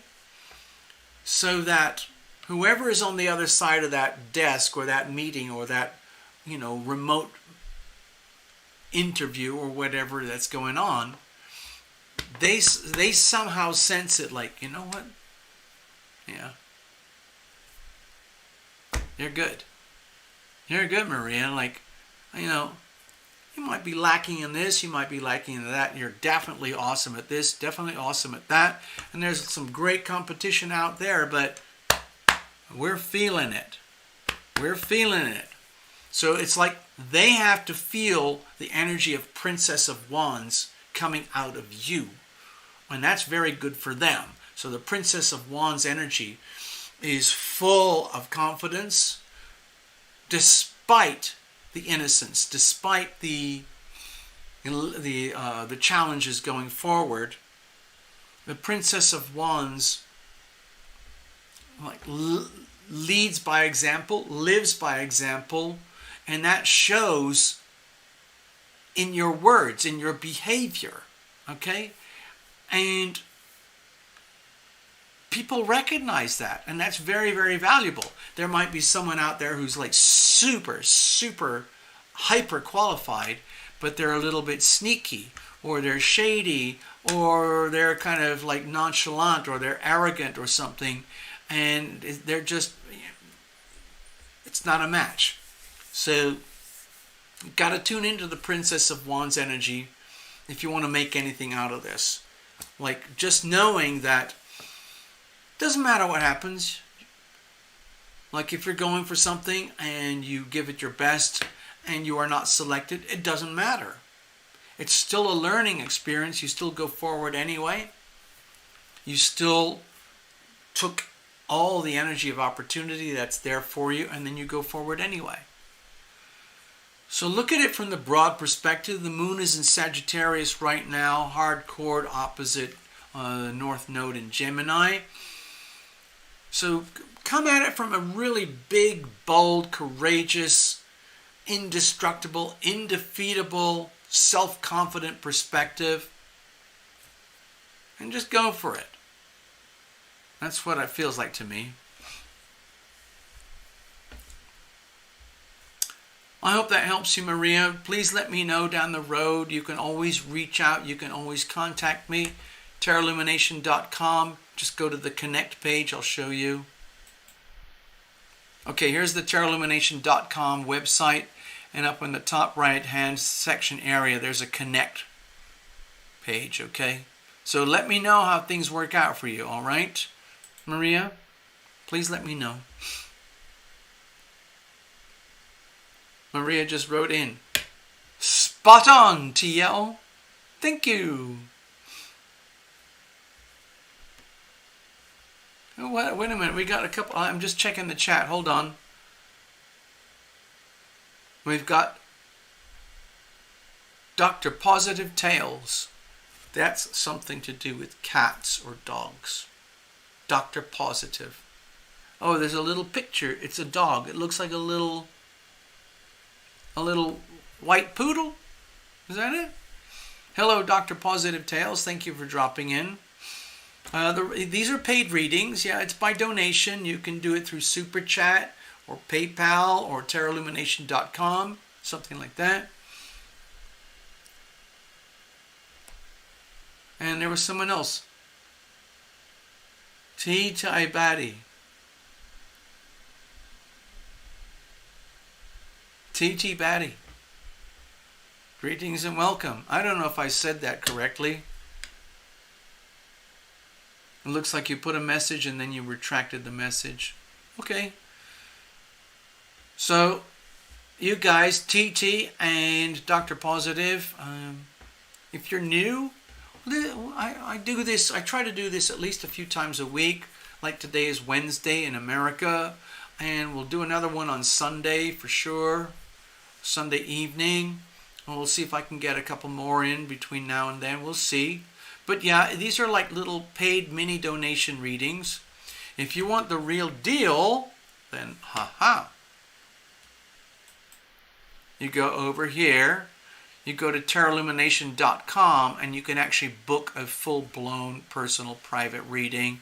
We do it through the Tarot Illumination Zoom system, and we can cover anything and everything, okay?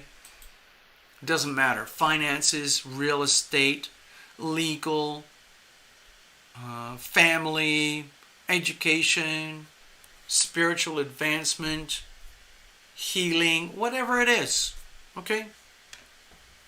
So I'm just putting that out there. Maria says, I'm lacking confidence. So that was very helpful. Okay, see? The 5 of Wands there tells everything, okay? So I know you understand. I know you get it, Maria. Okay, I've got to go back to the stage here for a second.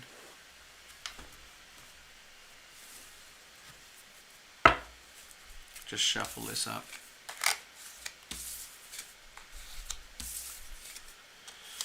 Alright, so that's all we have at the moment. If I'm going to hang around for a little bit longer in case anybody wants to do a paid donation reading. Okay? Let's chat amongst ourselves. How about that? Okay, I'm just going to...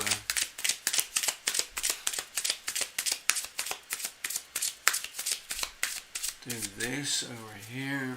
I'm just going to shuffle up, and I'm going to hang out with you guys.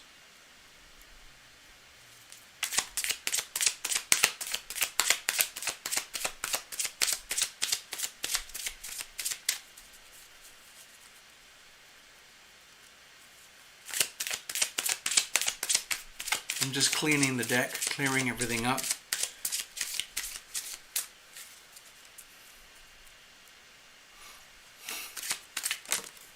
Oops.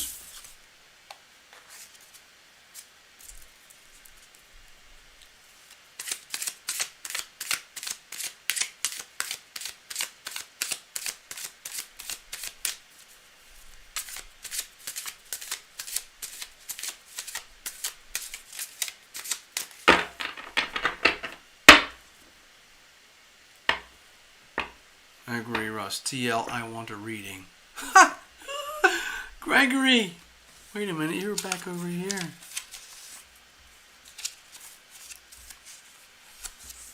Alright.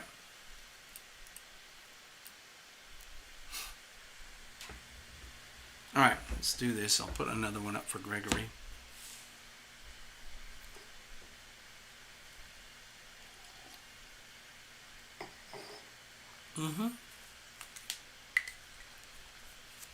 Wow.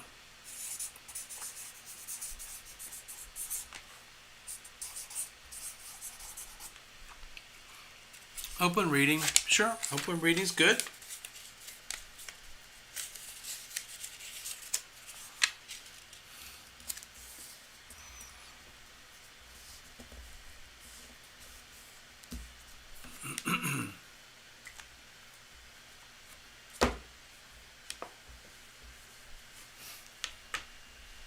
Good night, Maria. All the best. Please keep me informed, okay?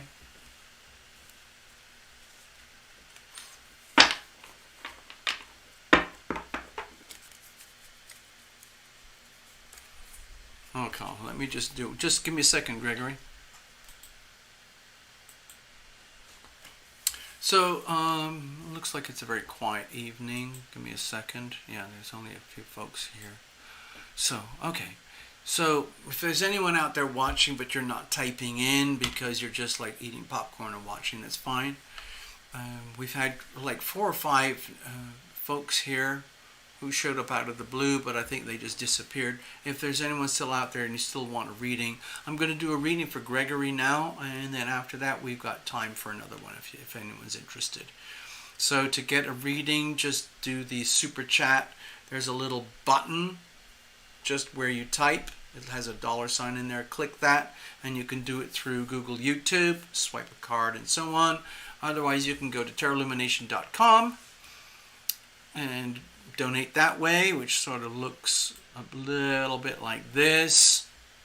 Okay, and otherwise you can go over, and if you've got your own PayPal account already, you can just send a couple of bucks over to alittlebookabout@yahoo.com. That's the email over there. It's the Tarot Illumination email.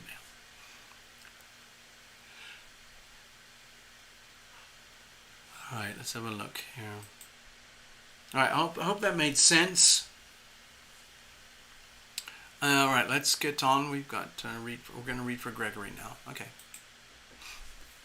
Alright, let's have a look, Gregory.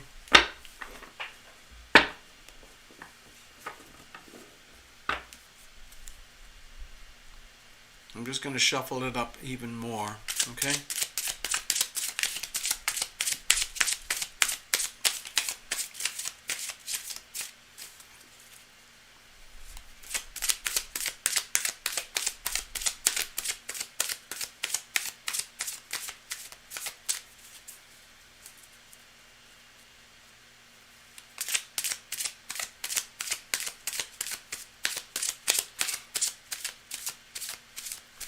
Alright, I think we're good.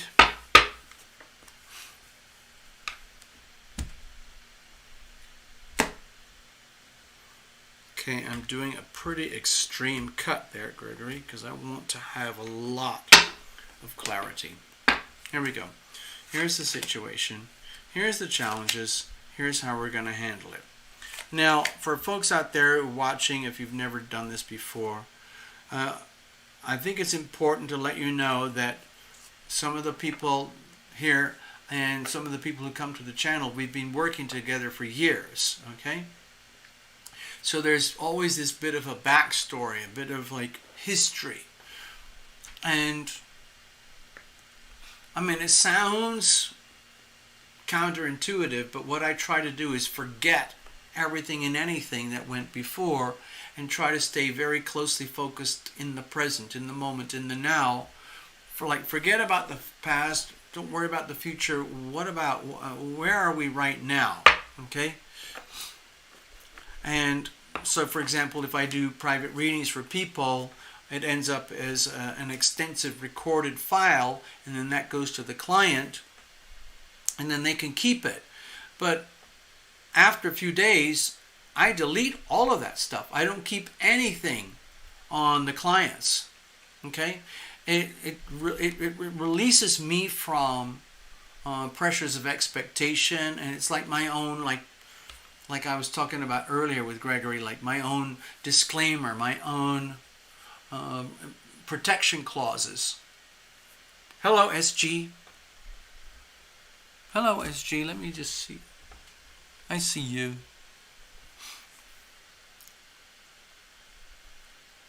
All right, so this is personal. This is not the career thing that Gregory was talking about earlier.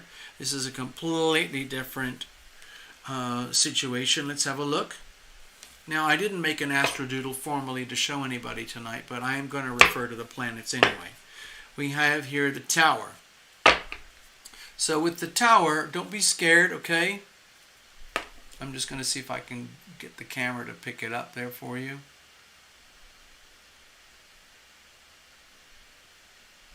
Oh, I don't know. Sometimes this...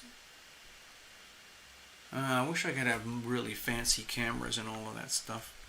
Anyway, with the tower there, please remember, Gregory, that from my perspective, at least as a reader, that the tower is one of the most powerful cards of healing in the deck. I always associate healing with the tower.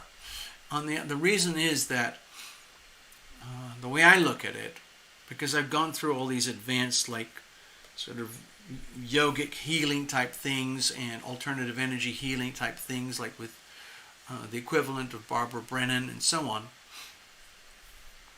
So I just have a few little bumper stickers that I use all the time. You've got to reveal it to heal it. That's the beauty about the tower. It's like a complete demolition.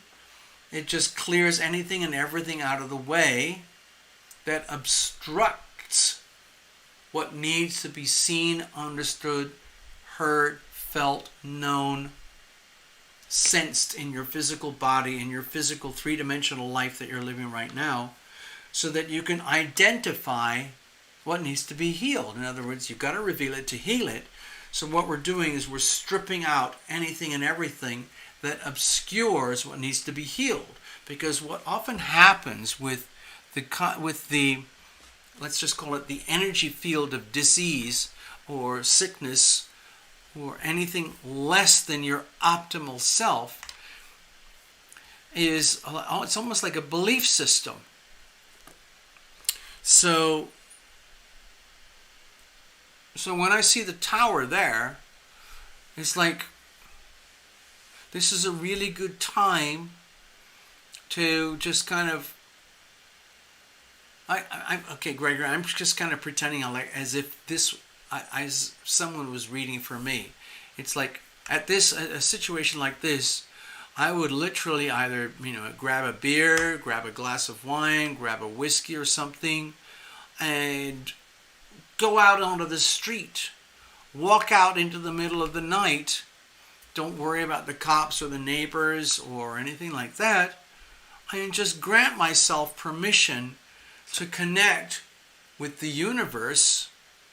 Ask the universe to tell me, what is it that I need to know right now? Please bring to me everything that is mine. Please take away from me everything that is not mine. Okay? If that means demolition, fine. Because it brings clarity. Clarity.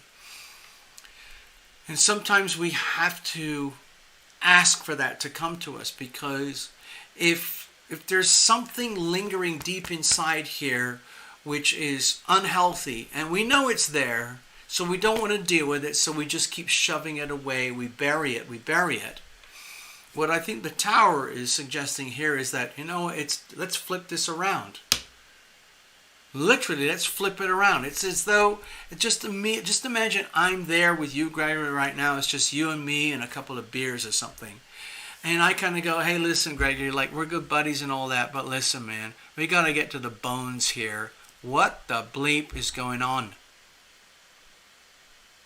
Do you see what I'm getting at? And just get rid of all the superfluous stuff, fluff, distractions. I've got this going on, I got that going on, blah, blah, blah. What's the problem? We need to identify the problem, okay? Then we can head towards a solution, okay? Hi, Starzy, I see you. All right, what's the situation here? What are we dealing with? Strength. Okay, so to me, this feels like with the Strength card here is that it's like you're kind of going through an inner battle. Gregory versus Gregory. Like the raw animal version of Gregory versus the super highly spiritually evolved version of Gregory. And you're realizing that, my God, there's actually quite a discrepancy. Like, there's the Gregory Ross that I see in the mirror. I have this many years, I have this many gifts, talents, I have all this history, all these stories. I could moan and groan about this, moan and groan about that. I'm proud of this and I'm proud of that. That's fine. Let's put all that down here into the lion part of the card. Understanding your strengths and your weaknesses. And then we have to go to the next level, which is like, oh my God, what's that Madonna song or something? We are spirits in a material world. Something like that. And you realize like, oh my God, yeah, TL, I know what you're talking about. Yeah, there's me, Gregory Ross, the one that everybody knows, the one that I know. But we're here for a reason. We're here to evolve and grow and come from spirit, come from love, come from compassion. So, where do we find the middle ground? How do you get from being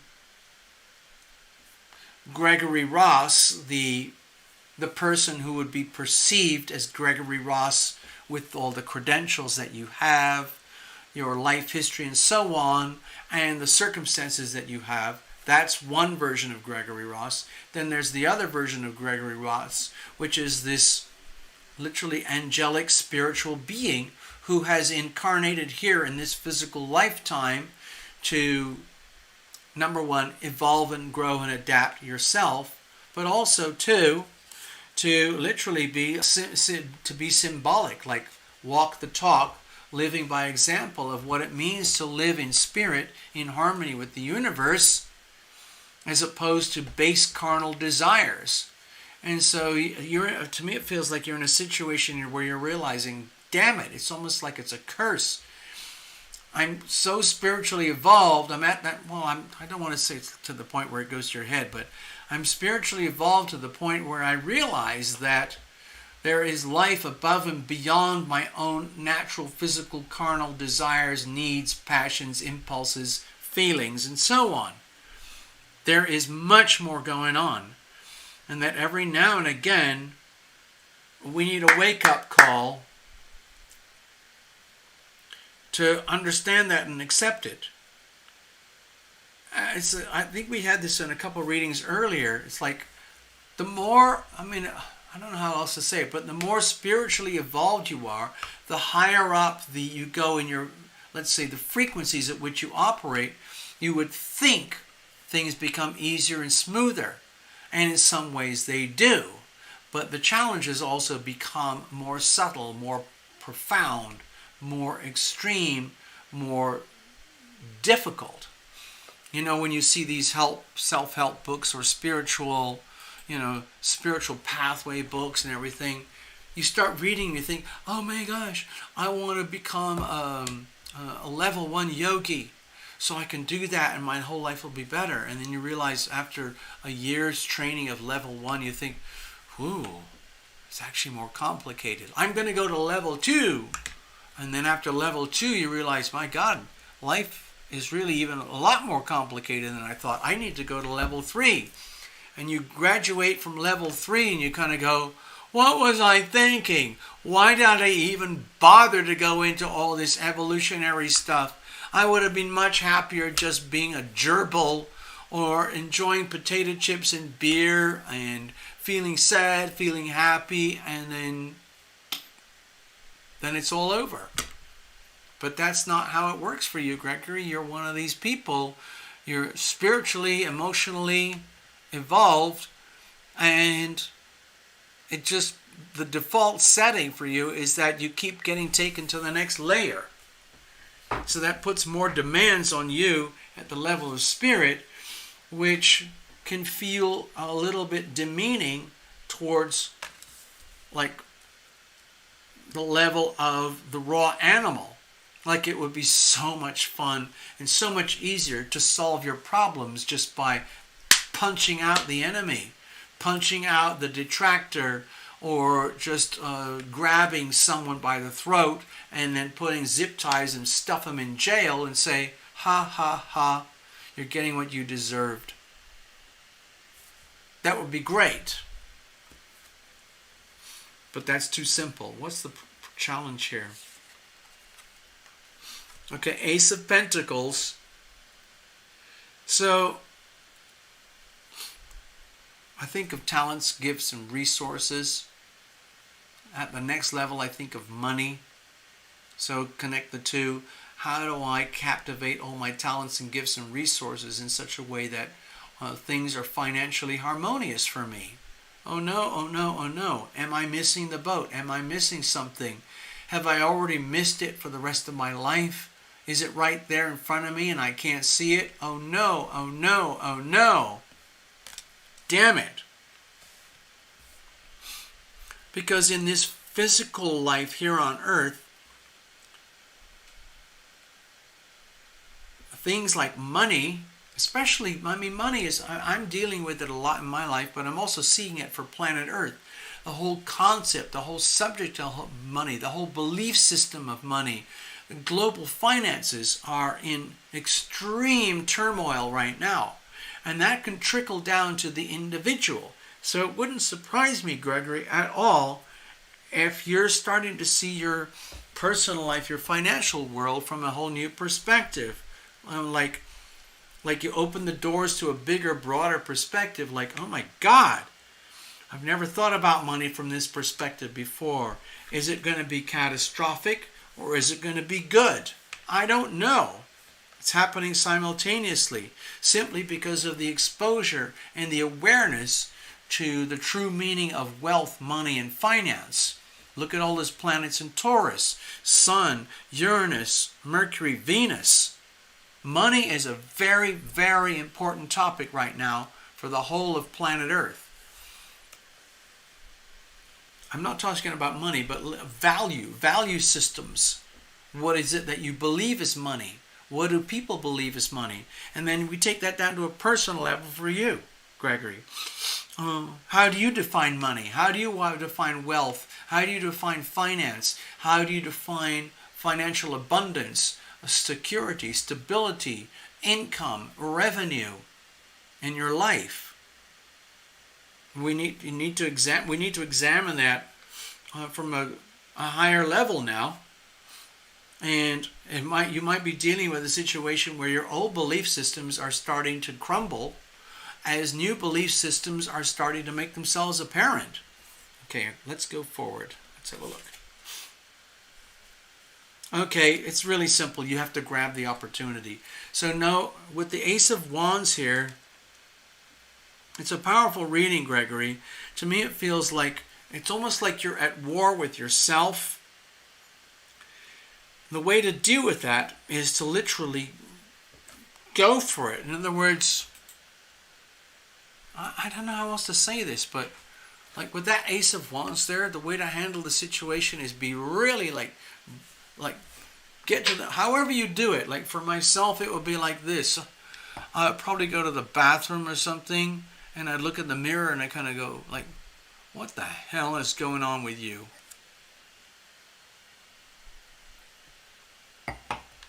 I would start talking to myself in the mirror. You start answering your own questions. Now, if you're in a private situation where no one's going to hear you, I would really advise go for it. Find a mirror somewhere, like a full-length mirror, a wall mirror, or a big bathroom mirror or something, and then confront yourself and pose all these dynamics to yourself about like there's part of me which feels like my whole world is collapsing and imploding. The other part is that like, wow, I'm sitting on gold. And the other part is like, how am I supposed to handle this? It's like this tormented thing between spirit and body. You understand things from a very high frequency, Gregory, but you're also here living in this physical body incarnated as a human being. And if there's a huge disparity between the spiritual understanding of what's happening in your life, in your world, relative to the raw physical dimensions of what's happening in your world, like, money, career, all of those things like perhaps to do with the other reading earlier, with family and all that stuff. If it feels like you're being shredded and pulled apart, it's almost like, be grateful. Let's deal with that. Let's bring it on, and then you rise up to the occasion. And with the Ace of Wands, it's just like you kind of like, you know what? The only way to deal with this thing is bring it on.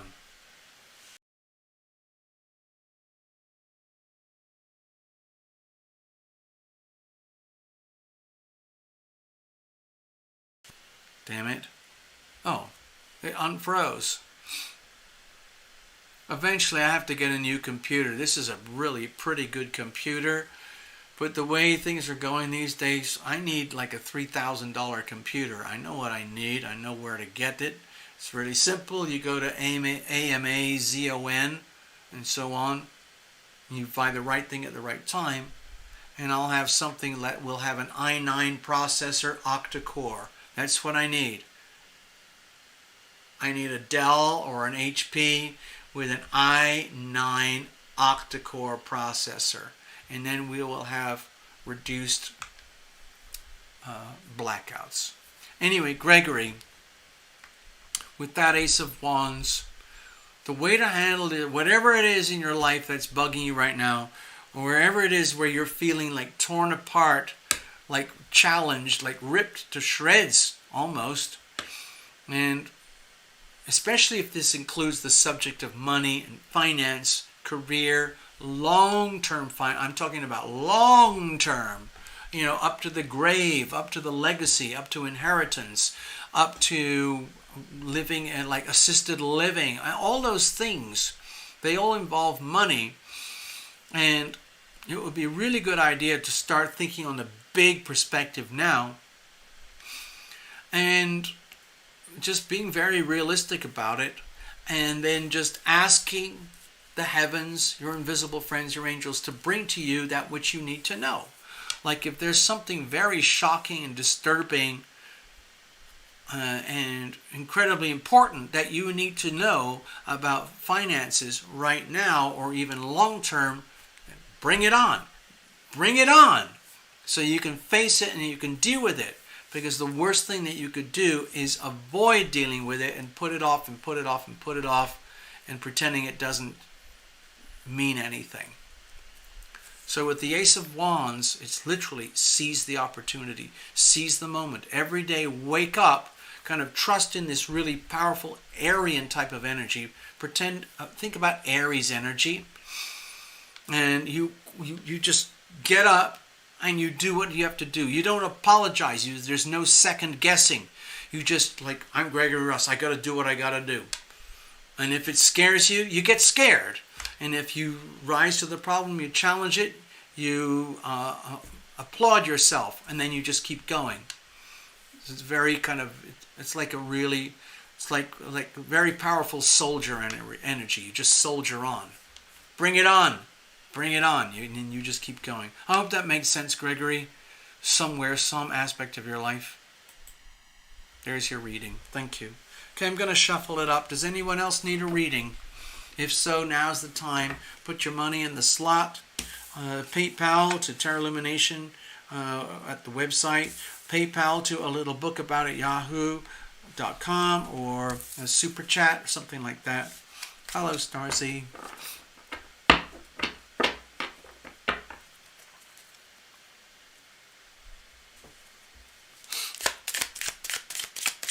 I'm just going to shuffle it up for a moment.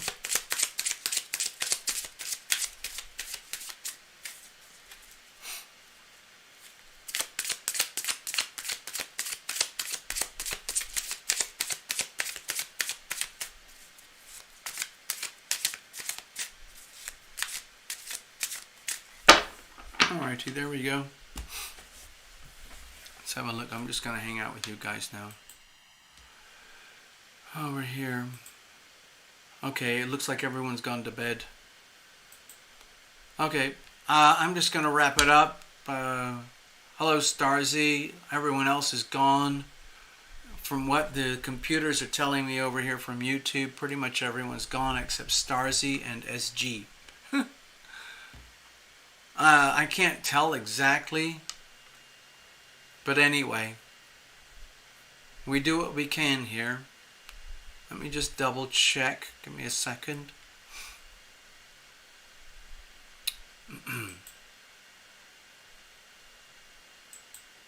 Alright. Starzy, it looks like there's just you and SG. Hello, SG. I think you've been here before. I know Starzy's been here before. So, if no one's picking up or wanting a reading, I might as well just wrap it up here. And I wish you guys all the best. We'll be back again in the near future. So save up your pennies, and we can do super chats and PayPals at another date, another time, okay? I'm going to play a little farewell tune just for shits and giggles to get out for tonight. And what have I got here? Oh, there's a lot of songs that I'd love to record, but I haven't been able to do so. Some of the songs are very relevant to what we did tonight on the readings here tonight, but I can't play them because I haven't got them recorded. They're there, the songs exist, but anyway. I'm going to play a song called Wonder Ride. It's about to celebrate the wonders of this life, okay? Just the magic.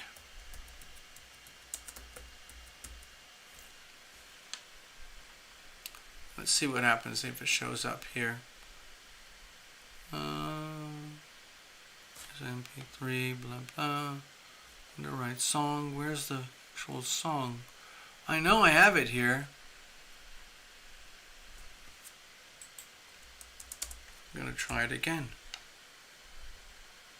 Hold on.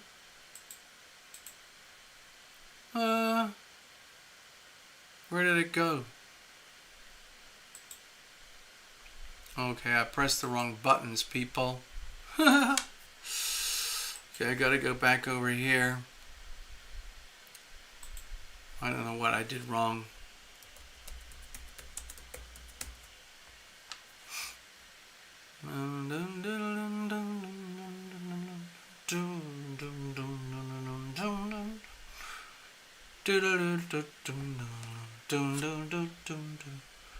Okay, for some reason it's not showing up. I don't know why.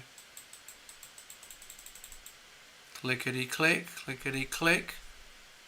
That's really sad. It's a really nice song. I don't know what to say.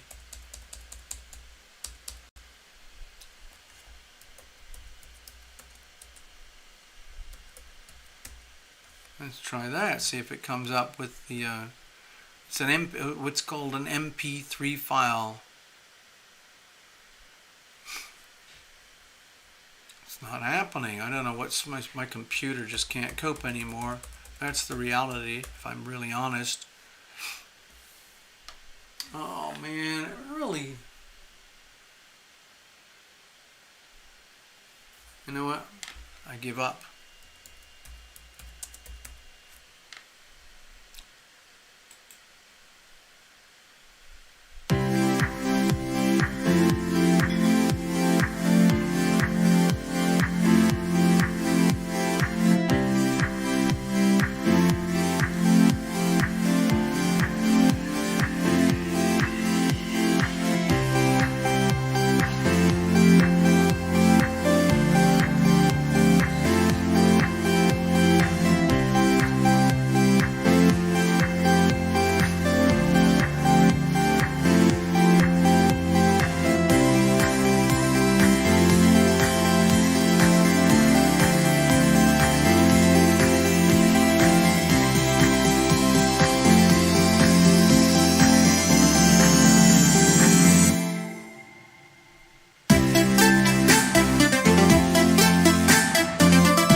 There we go.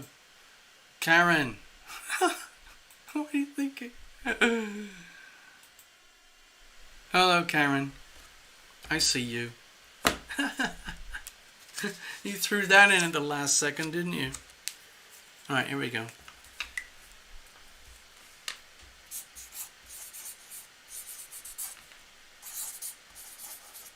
Now, some of you who have been here before know about Karen Clark already. Karen Clark is a very gifted artisan.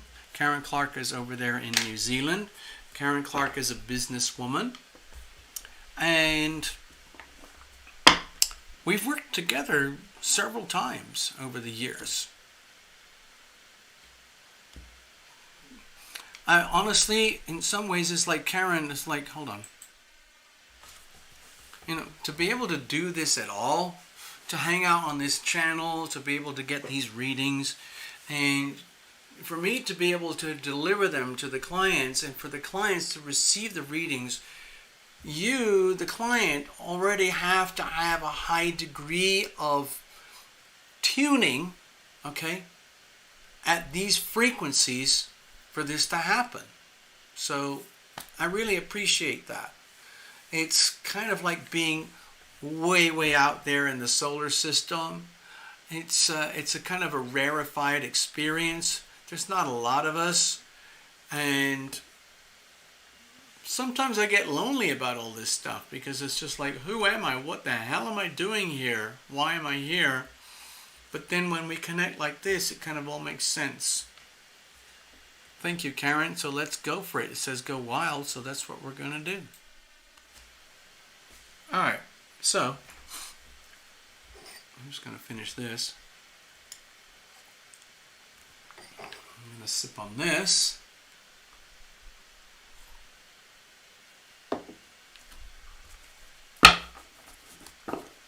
Now, cards are well shuffled. Bit of background, okay? I think I mentioned earlier, Karen is an artisan. Karen is in New Zealand. Karen is in the North Island, in the southern part on the western coast. Let me see if I can show you here. This map is too small, but Like here's a map of the world, okay? And there's New Zealand, right? It's 2 islands. New Zealand altogether is about the size of California. It's altogether about the size of England. Not the whole British Isles. The British Isles are quite a bit bigger because they have Scotland and Ireland. But this part here, okay? So there's New Zealand, and this... Oh, the camera can't handle it. Hold on, let me see if we can. This is the South Island. This is the North Island. And Karen, let me see, I don't know if Karen is right over there on the North Island. There you go. Right by the ocean. Right by the Pacific Ocean. And what a wonderful thing. Well, I've been to New Zealand several times, and to me it's the closest thing to heaven on earth. That, of course, New Zealand has its problems, okay? In some ways they have some serious problems when you factor in C-H-I-N-A. But we're not going to go there tonight. No.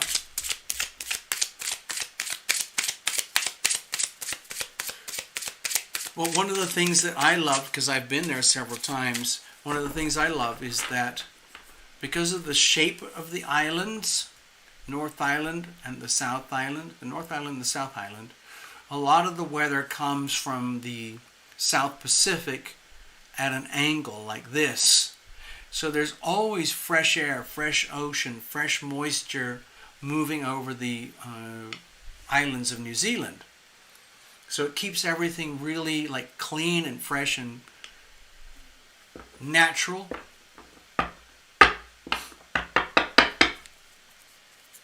And the weather also seems highly unpredictable, which again is kind of fun.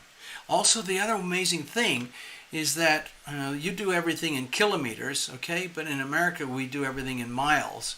So like even if you are at the very center of the North Island, you really only have to drive for a couple of hours at the most, and you're going to be at the ocean. Either way, it's the Pacific, but it's on the Pacific East or the Pacific West. Pacific North, Pacific South. But that's one of the beauties, is that you're never far from the ocean. Like if you live in Wichita, Kansas in the United States, you're at least 1,500 miles from the ocean. That's the Atlantic or the Pacific or the Gulf of Mexico. Hi, Karen. I just want to check something. It might just be you and me. It might be that everyone else has gone home. Hold on. Oh, we got a couple of folks still here. Thank you so much for hanging in.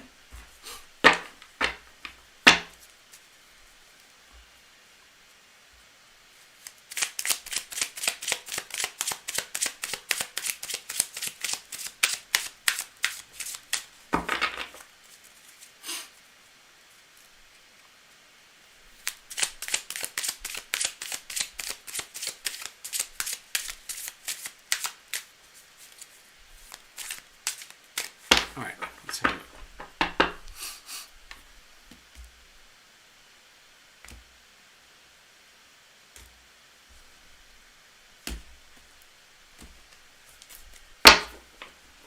All right, here's the situation.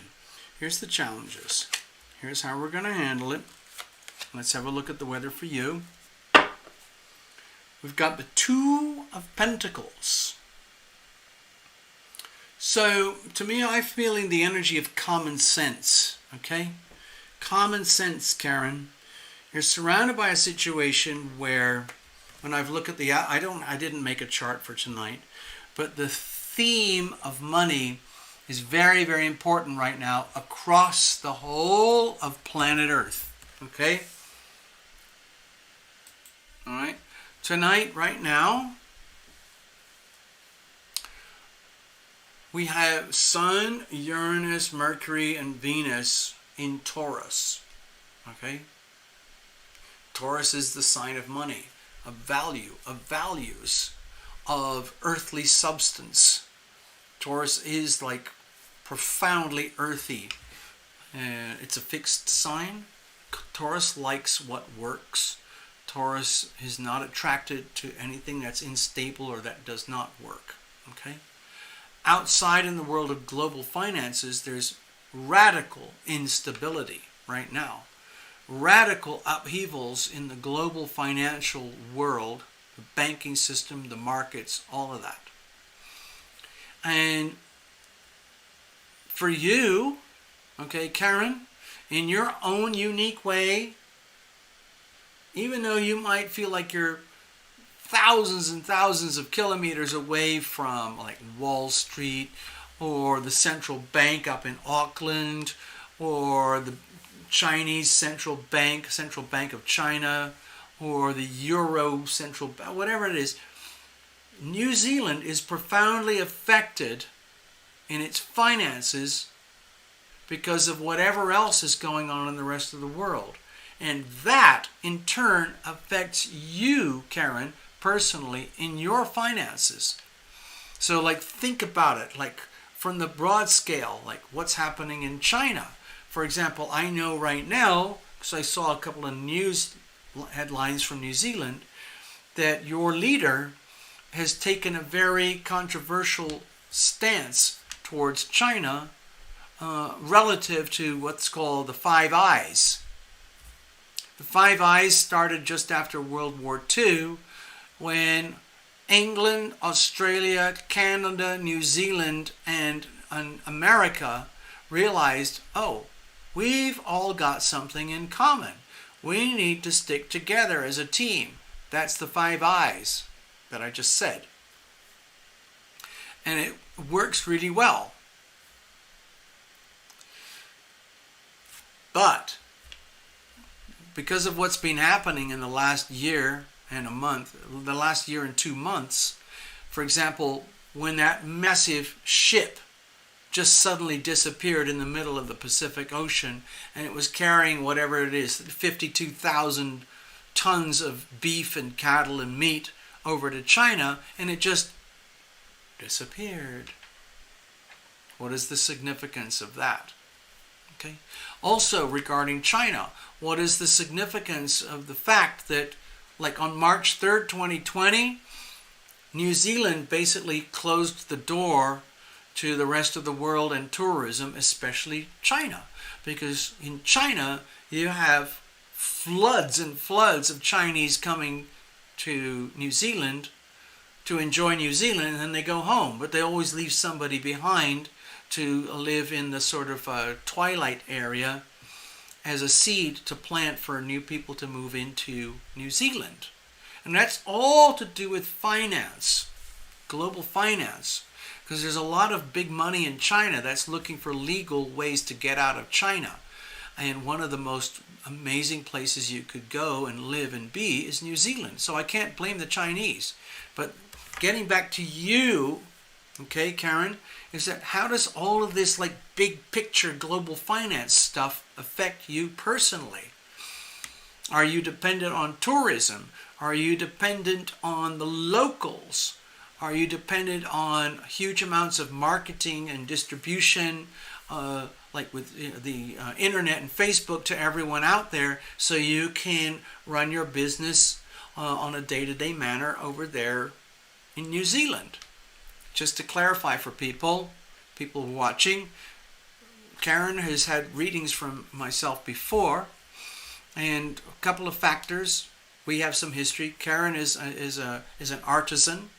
And a businesswoman, and a family person. Okay, all of these things have money woven into the subject one way or another. So, when I see the Two of Pentacles there for you, Karen, for me it feels like, let's wake up. We need, however concerned you are right now about your personal finances, Karen, we need to take it to the next level. We need to go into the tiny details.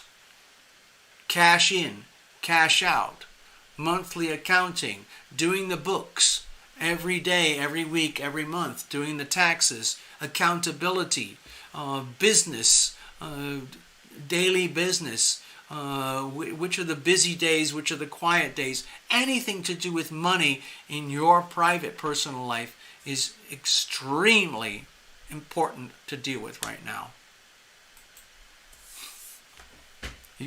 You're affected by the big things on the global scale, and then you're affected by the tiny things in the local community. Whatever it is, it affects your finances in some way or other, and you're going to have to deal with it, okay? What's the situation? So, with the Seven of Pentacles, to me it feels that there's a lot of questions going on here. It's like there's so much there, okay? Look at all these beautiful pentacles. Think of it as ripe fruit, that ready for the picking. Question is, can you access the fruit? Is it surrounded by thorns? Is it behind a fence? Is it unattainable in some way? Is everything overgrown by weeds? In other words, it's like having a vineyard that hasn't been tended properly.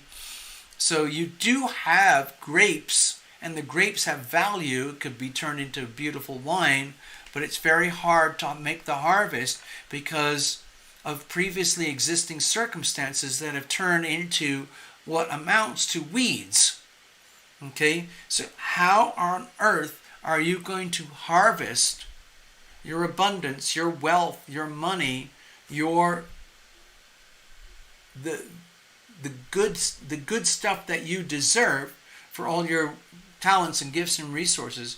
How are you going to harvest that when things are obscured by whatever it might be? People or situations or legal systems or economic circumstances or political circumstances that make it much harder for you to capitalize on your talents, gifts, and resources and situation.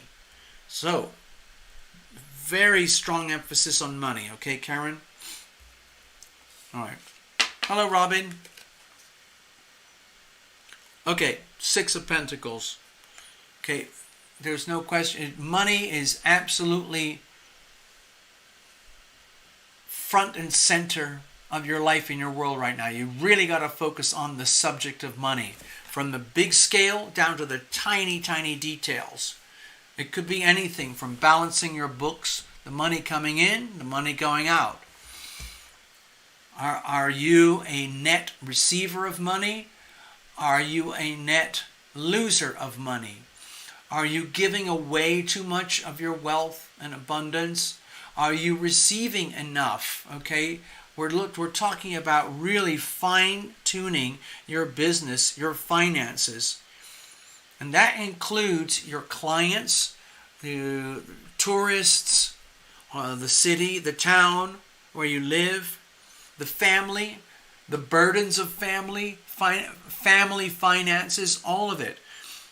With the Six of Pentacles here, it makes me feel like it's a real problem trying to figure out the overall picture with your finances, because it's almost like you might be in a very awkward place. How do you separate business finances from personal finances? It's so easy to intermingle and overlap these things to the point where your business finances are impeded by your personal finances in some way or other. And it could be that your personal finances are impeded by business finances in such a way that how do you find the balance point? Oh no, that's just see a note there. It says, I love my Maori culture. I feel like I am helping to keep the traditions alive by teaching what I have learned to my community. Okay. The way I read your notes there, Karen, is that it's absolutely true. The way I look at it is like, you feel like you're helping to keep the traditions alive. The way I read it is you are helping to keep the traditions alive by teaching what you have learned to your community. Question is, how does that translate for you? If, teaching and learning, if you look at it as a career, as a job, and you, Karen, just like everyone else, you've got to make ends meet. There's things like, mobile phones, cell phone bills, electricity, gas, water, laundry, groceries, rent, mortgage, maybe some credit card debts, or spending money for, fun things now and again. Like, for example, every day I spend about $3 on a little cup of coffee. That's $90 a month. Okay, for me that's a huge pile of money, Karen. So what I'm suggesting is, on the big scale, it's really important in order for you to, let's say, continue to love your Maori culture and continue helping the way that you do. It's really important that you take a very close look at your finances, personal finances, business finances, and make a very clear distinction between the two, so that this one doesn't take down this one, or this one doesn't take down this one. Ideally, there would be a successful business which would provide like nutrition, financial nutrition towards the personal life and the family business. But also, by having a healthy personal life, family, and business, that means you can wake up in the morning and bring all of your energy and talents and gifts into the business. So it feeds on itself. So we're going back to the Two of Pentacles here, where it has to feed on itself. And if it's just slightly out of alignment, it means you can lose power, lose energy, lose resources. So this looks to me, the reading this looks to me is that you're already a good person doing what you got to do in the right place for the right people for the right reasons and so on. But we need to get into the weeds. We need to get into the fine-tuning of your finances. Business finances, personal finances. Make a very clear distinction between personal and business, and have a close, like an audit. To me, it feels like it would be really good time to audit your personal finances, audit your business finances, get a status report, get an evaluation of what exactly is going on here with the money, people. Let's have a look. The way to deal with this, Queen of Swords. So it feels to me like it's ruthless. It might sound savage, okay, Karen, but what it feels to me with the Queen of Swords energy here is that anything that's going on in your life regarding finances and businesses that is not helpful, positive, conducive to growth, needs to go. Think like if you've got too much credit card debt, or you've got a car payment and you've got a car that's too expensive and the car payments are too much, you need to get rid of the car and get a cheapo thing or whatever. If there's too much spending at home in the family relative to how much is coming in from the business, that needs to be sorted. Basically, there's no point in taking it personally. It's just doing what has to be done, because doing what has to be done is what will bring everything back into harmony, back into balance with finances, relative to business life, relative to personal life. So it's time for an audit, and it looks to me like it's time for an audit, and it's a very, very, what's the word? Hold on. Give me a second. Because what I'm hearing, Karen, is pretty tough words like, we need a severe audit. We need a very ruthless audit. We need a no-nonsense audit of your finances. Business finances, family and personal finances. Look at them separately. Take them apart, look at them separately, understand and learn how they intermingle with each other. Having healthy personal finances is good for your business. Having good business finances is good for your personal life, okay? So that has to be worked out. So it could require sitting at a desk, sitting at a computer with a calculator and doing some really tough evaluations and audits and figuring out what's not working. In other words, where are you losing money? Where are you leaking money? Where is money going that it doesn't have to go? Where is money being expended or wasted? That has to stop. Anything and everything where money is looking good, where good money breeds more good money, that's good. Then you add energy to that. So you take away energy from what's not working and you add good energy to what is working. I hope this all makes sense to you, Karen. That's your reading. I went wild. You said go wild, so I went wild. Thank you so much.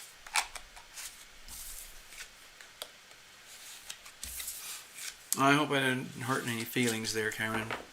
But it felt like a very clear, precise reading to me. I'm just let me clear this up. Give me a second. Just need to clear the deck.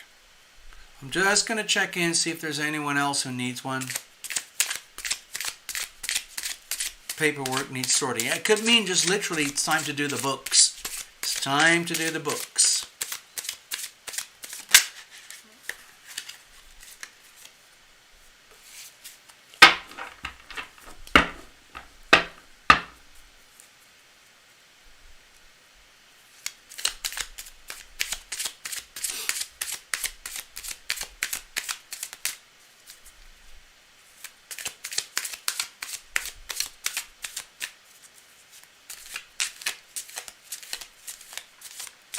Alright, cards are well shuffled. Just want to check in. Let's have a look over here.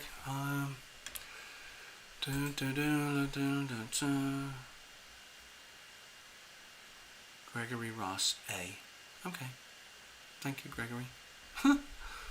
Does that mean I get an A? Time to do the books, got it. Oh, it's the same thing for Gregory too. You know, sometimes these readings spill out and they have meaning and value to other people. Thanks for hanging in, Gregory.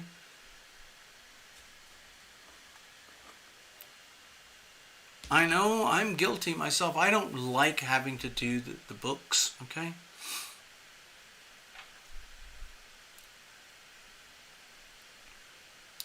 Alright, so I'm going to wrap it up. It's been wonderful, people. Hope you all have a super evening, a super day. We'll do this again. Love you guys. Thank you so much. Remember, ask for the healing power of love to fill your body, mind, heart, and soul from above. And when you've asked them, be grateful, own it. So it is spoken, so it is done. It takes practice, but you can do it. You're basically brainwashing yourself in a good way. Okay? Toodaloo.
minute, folks.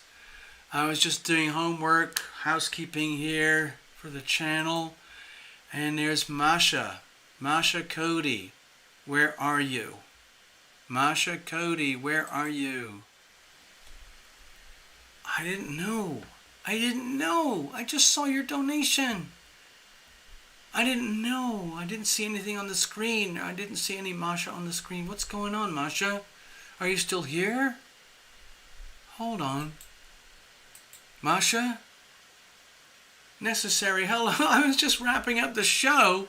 Hi, Necessary. You're just showing up. I was just wrapping it up. But I found that Masha Cody made a donation, and that's for reading, generous donation, and I didn't see it. I wasn't aware. I didn't see anything on the screen. I don't know. You know, I can't see everything that's going on all the time, so I missed it. So, good night, Ivona. It's okay. Just take it easy, go to bed. I've got to sort something out here. I was just wrapping up the show. Masha, are you still here? Masha, are you still here? If so, we'll rewind. We'll do a rewind and we'll get you your reading, okay? I'll just hang out for a few minutes just to see if you see this or get this, okay? I'm sorry about that.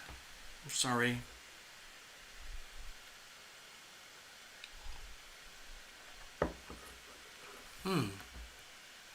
Who knew? I didn't know. Let me go over to the stage here. So, Masha, how am I going to do this? Doopy-doo, da-da-da.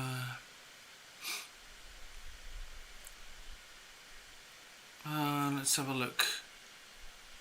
Yeah, Masha. I don't know what else to.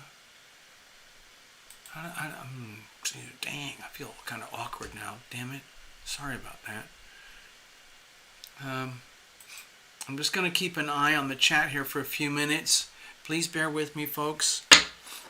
I mean, you know, basically the show's pretty much over. Everyone who needed a reading got a reading, as far as I can tell. But I missed out on Masha because I missed out.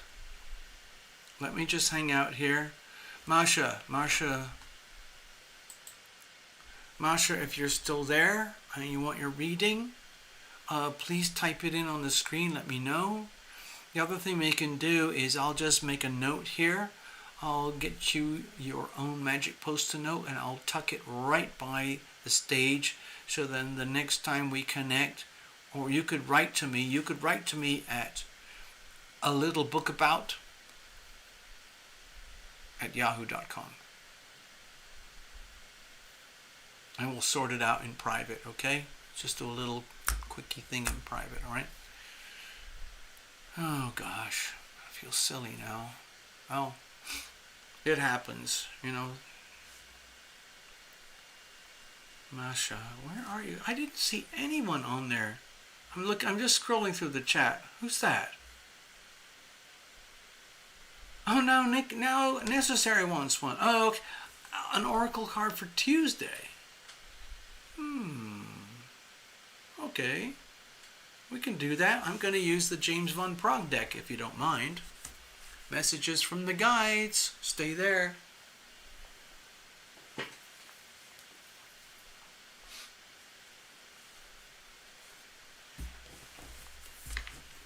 Alright, here we go. Wow. Wow, highly unpredictable. So I'm going to put this deck aside for a moment. And we're going to go over to the stage. And we're going to do pull an oracle for Necessary Truth about Tuesday. Necessary didn't get the notifications.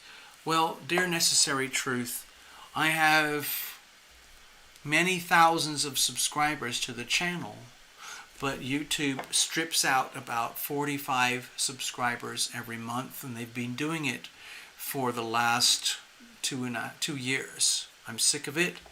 I don't have any control over it. The next thing is that they have systematically It's just like slowly turning off the faucet. They don't hardly send out any notifications from my channel anymore, and that's just YouTube doing what it does. It's very, very subjective. If YouTube doesn't like you, or if you're kind of in between with as far as they're concerned, then they will punish you. So that's how it is. We do what we can.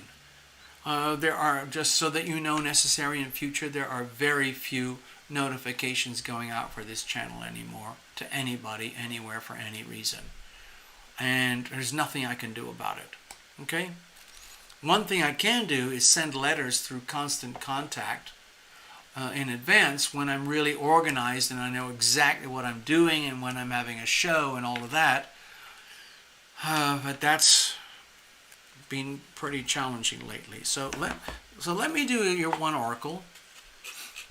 Okay, so this is from James von Prague. He is literally, from my perspective, the world's #1 medium and spiritual, I would say, advisor. He's a wonderful fellow. His glory days were in the 90s and the early 2000s. And he's still awesome, but, you know, he's kind of done his thing already. He's brought his gift to the planet already. And it's just a question of us. What do we do with it? Are we aware of it? Are we still tuning into it? It's like what happens with, you know, popular TV shows and things. They have their moment of glory. All right.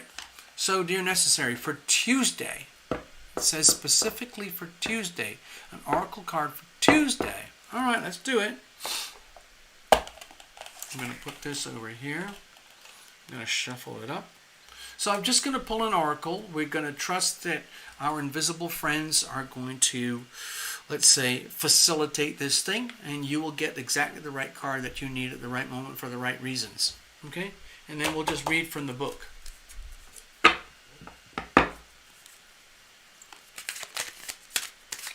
All right, let's see what happens.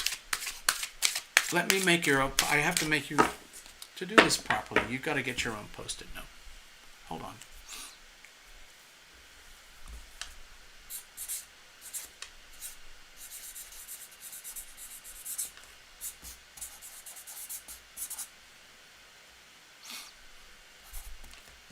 And we're doing a little oracle, a single oracle. Actually, I have to put down another Post-it note from Masha Cody.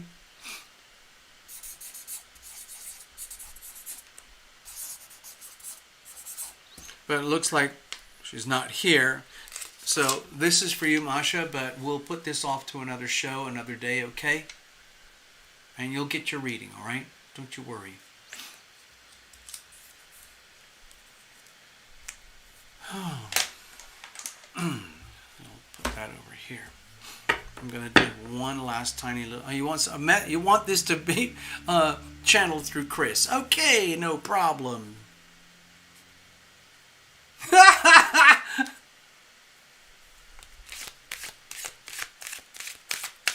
Hey, necessary. You know how your invisible friends can be very vivid? Well, when I just saw Chris's name on the screen, he intervened, like he seems to do.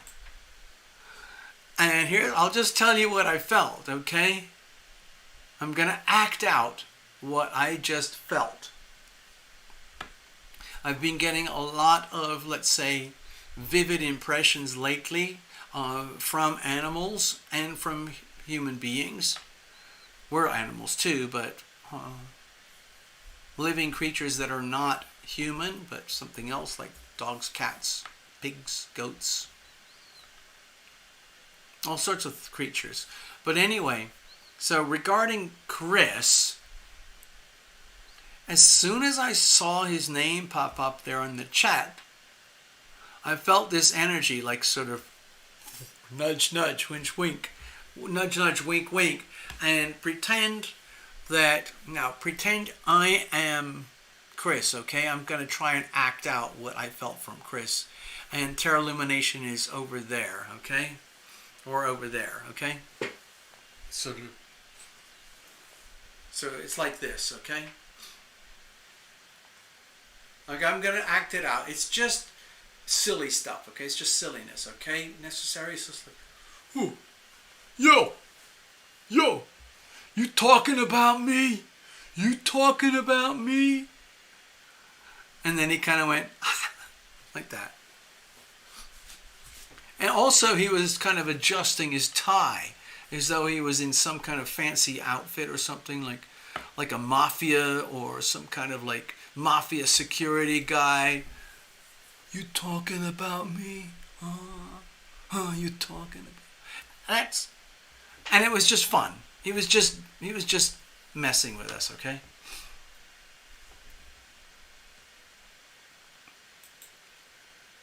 Anyway, let's do your oracle.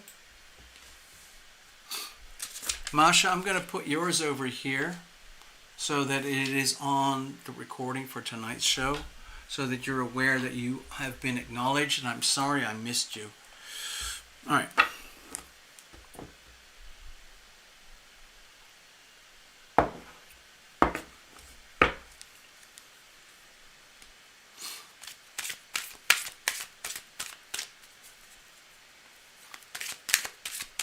Okay, what kind of messages do we have for Necessary Truth tonight about next Tuesday as channeled through dear Chris?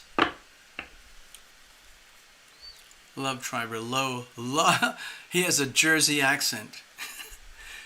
I think it was all faked. I think Chris was just acting. He's just acting. Messing around, having fun with everybody. Okay, this is all about Tuesday. God knows what we're talking about here, but it kind of doesn't matter. You're going to get your card anyway. I'm going to cut it up. I'm going to do a very extreme cut. Very extreme cut. Yeah, mob style. Yeah, here we go. So here we are. Make each day count. Okay, so if this applies specifically to Tuesday, if you have identified Tuesday as a special day, then obviously we have to make it count. So to me, it feels like it's like this is kind of a big deal for you. Okay, Necessary? It's a big deal, and in order to optimize and make the most of this day, it means having to focus, pay attention to it.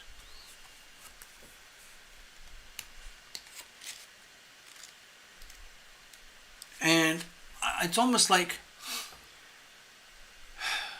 even though we're dealing with this right now in a kind of nebulous Terra Illumination, Oracle, Tarot, spiritual reading kind of way, the reality is next Tuesday is going to be here in a very, very precise way. Very, very precisely according to calendars and clocks and moments and hours.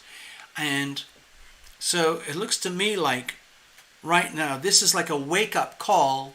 Before we even look at the reading, it's a wake-up call, Necessary Truths.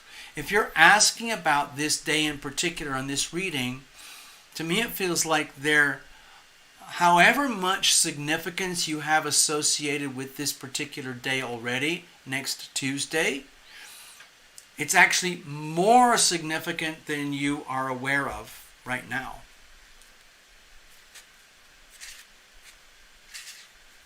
So we need to acknowledge that. Okay? It's really important. And let's say make plans. Okay, let's make plans. Okay, it says here from James Van Prague, make each day count. Now I might throw in a couple of little nuggets, but let's see.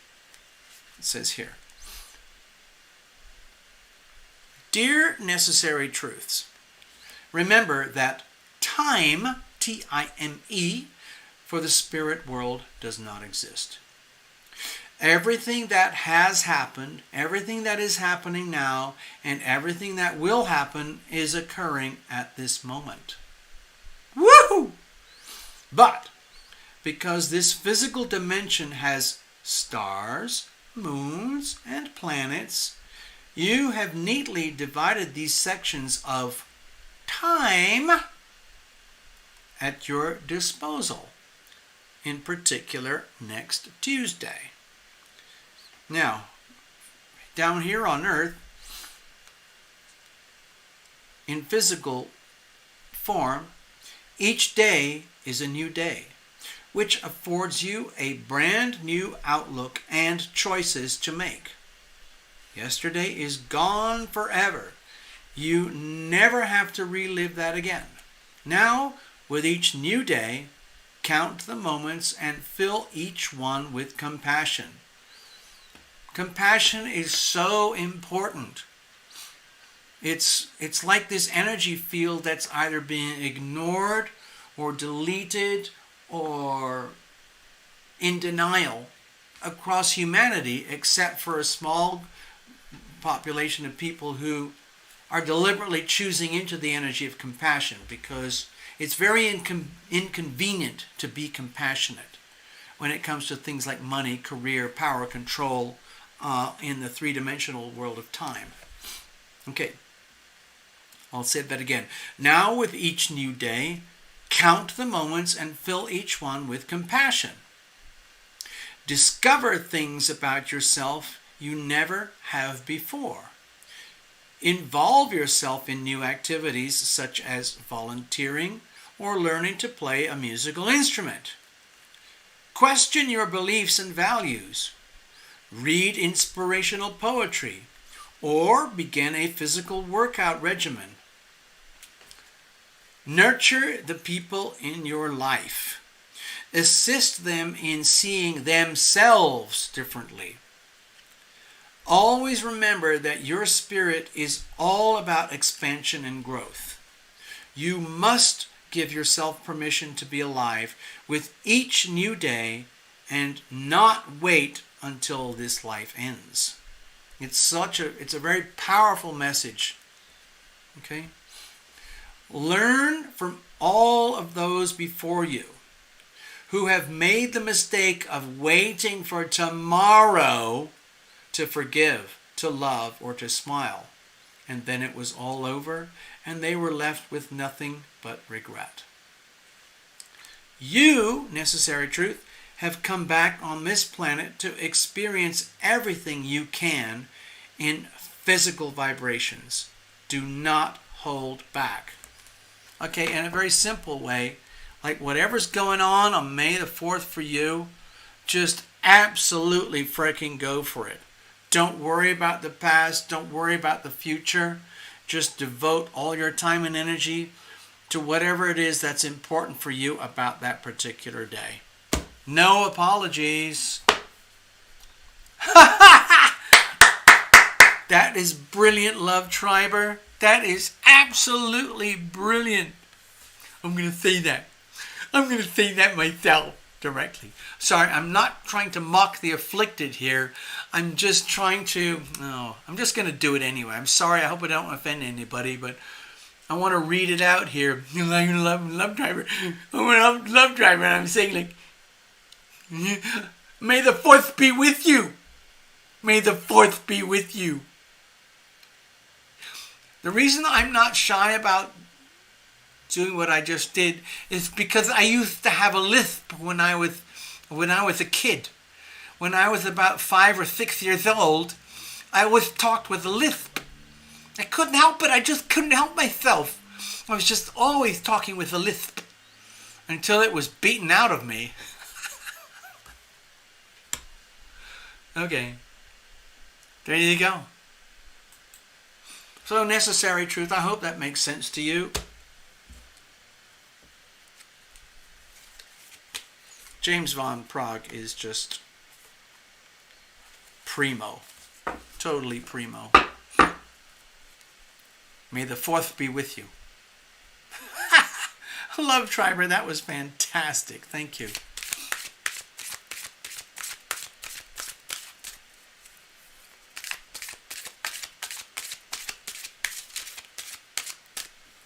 Oh, I'm going to check something here.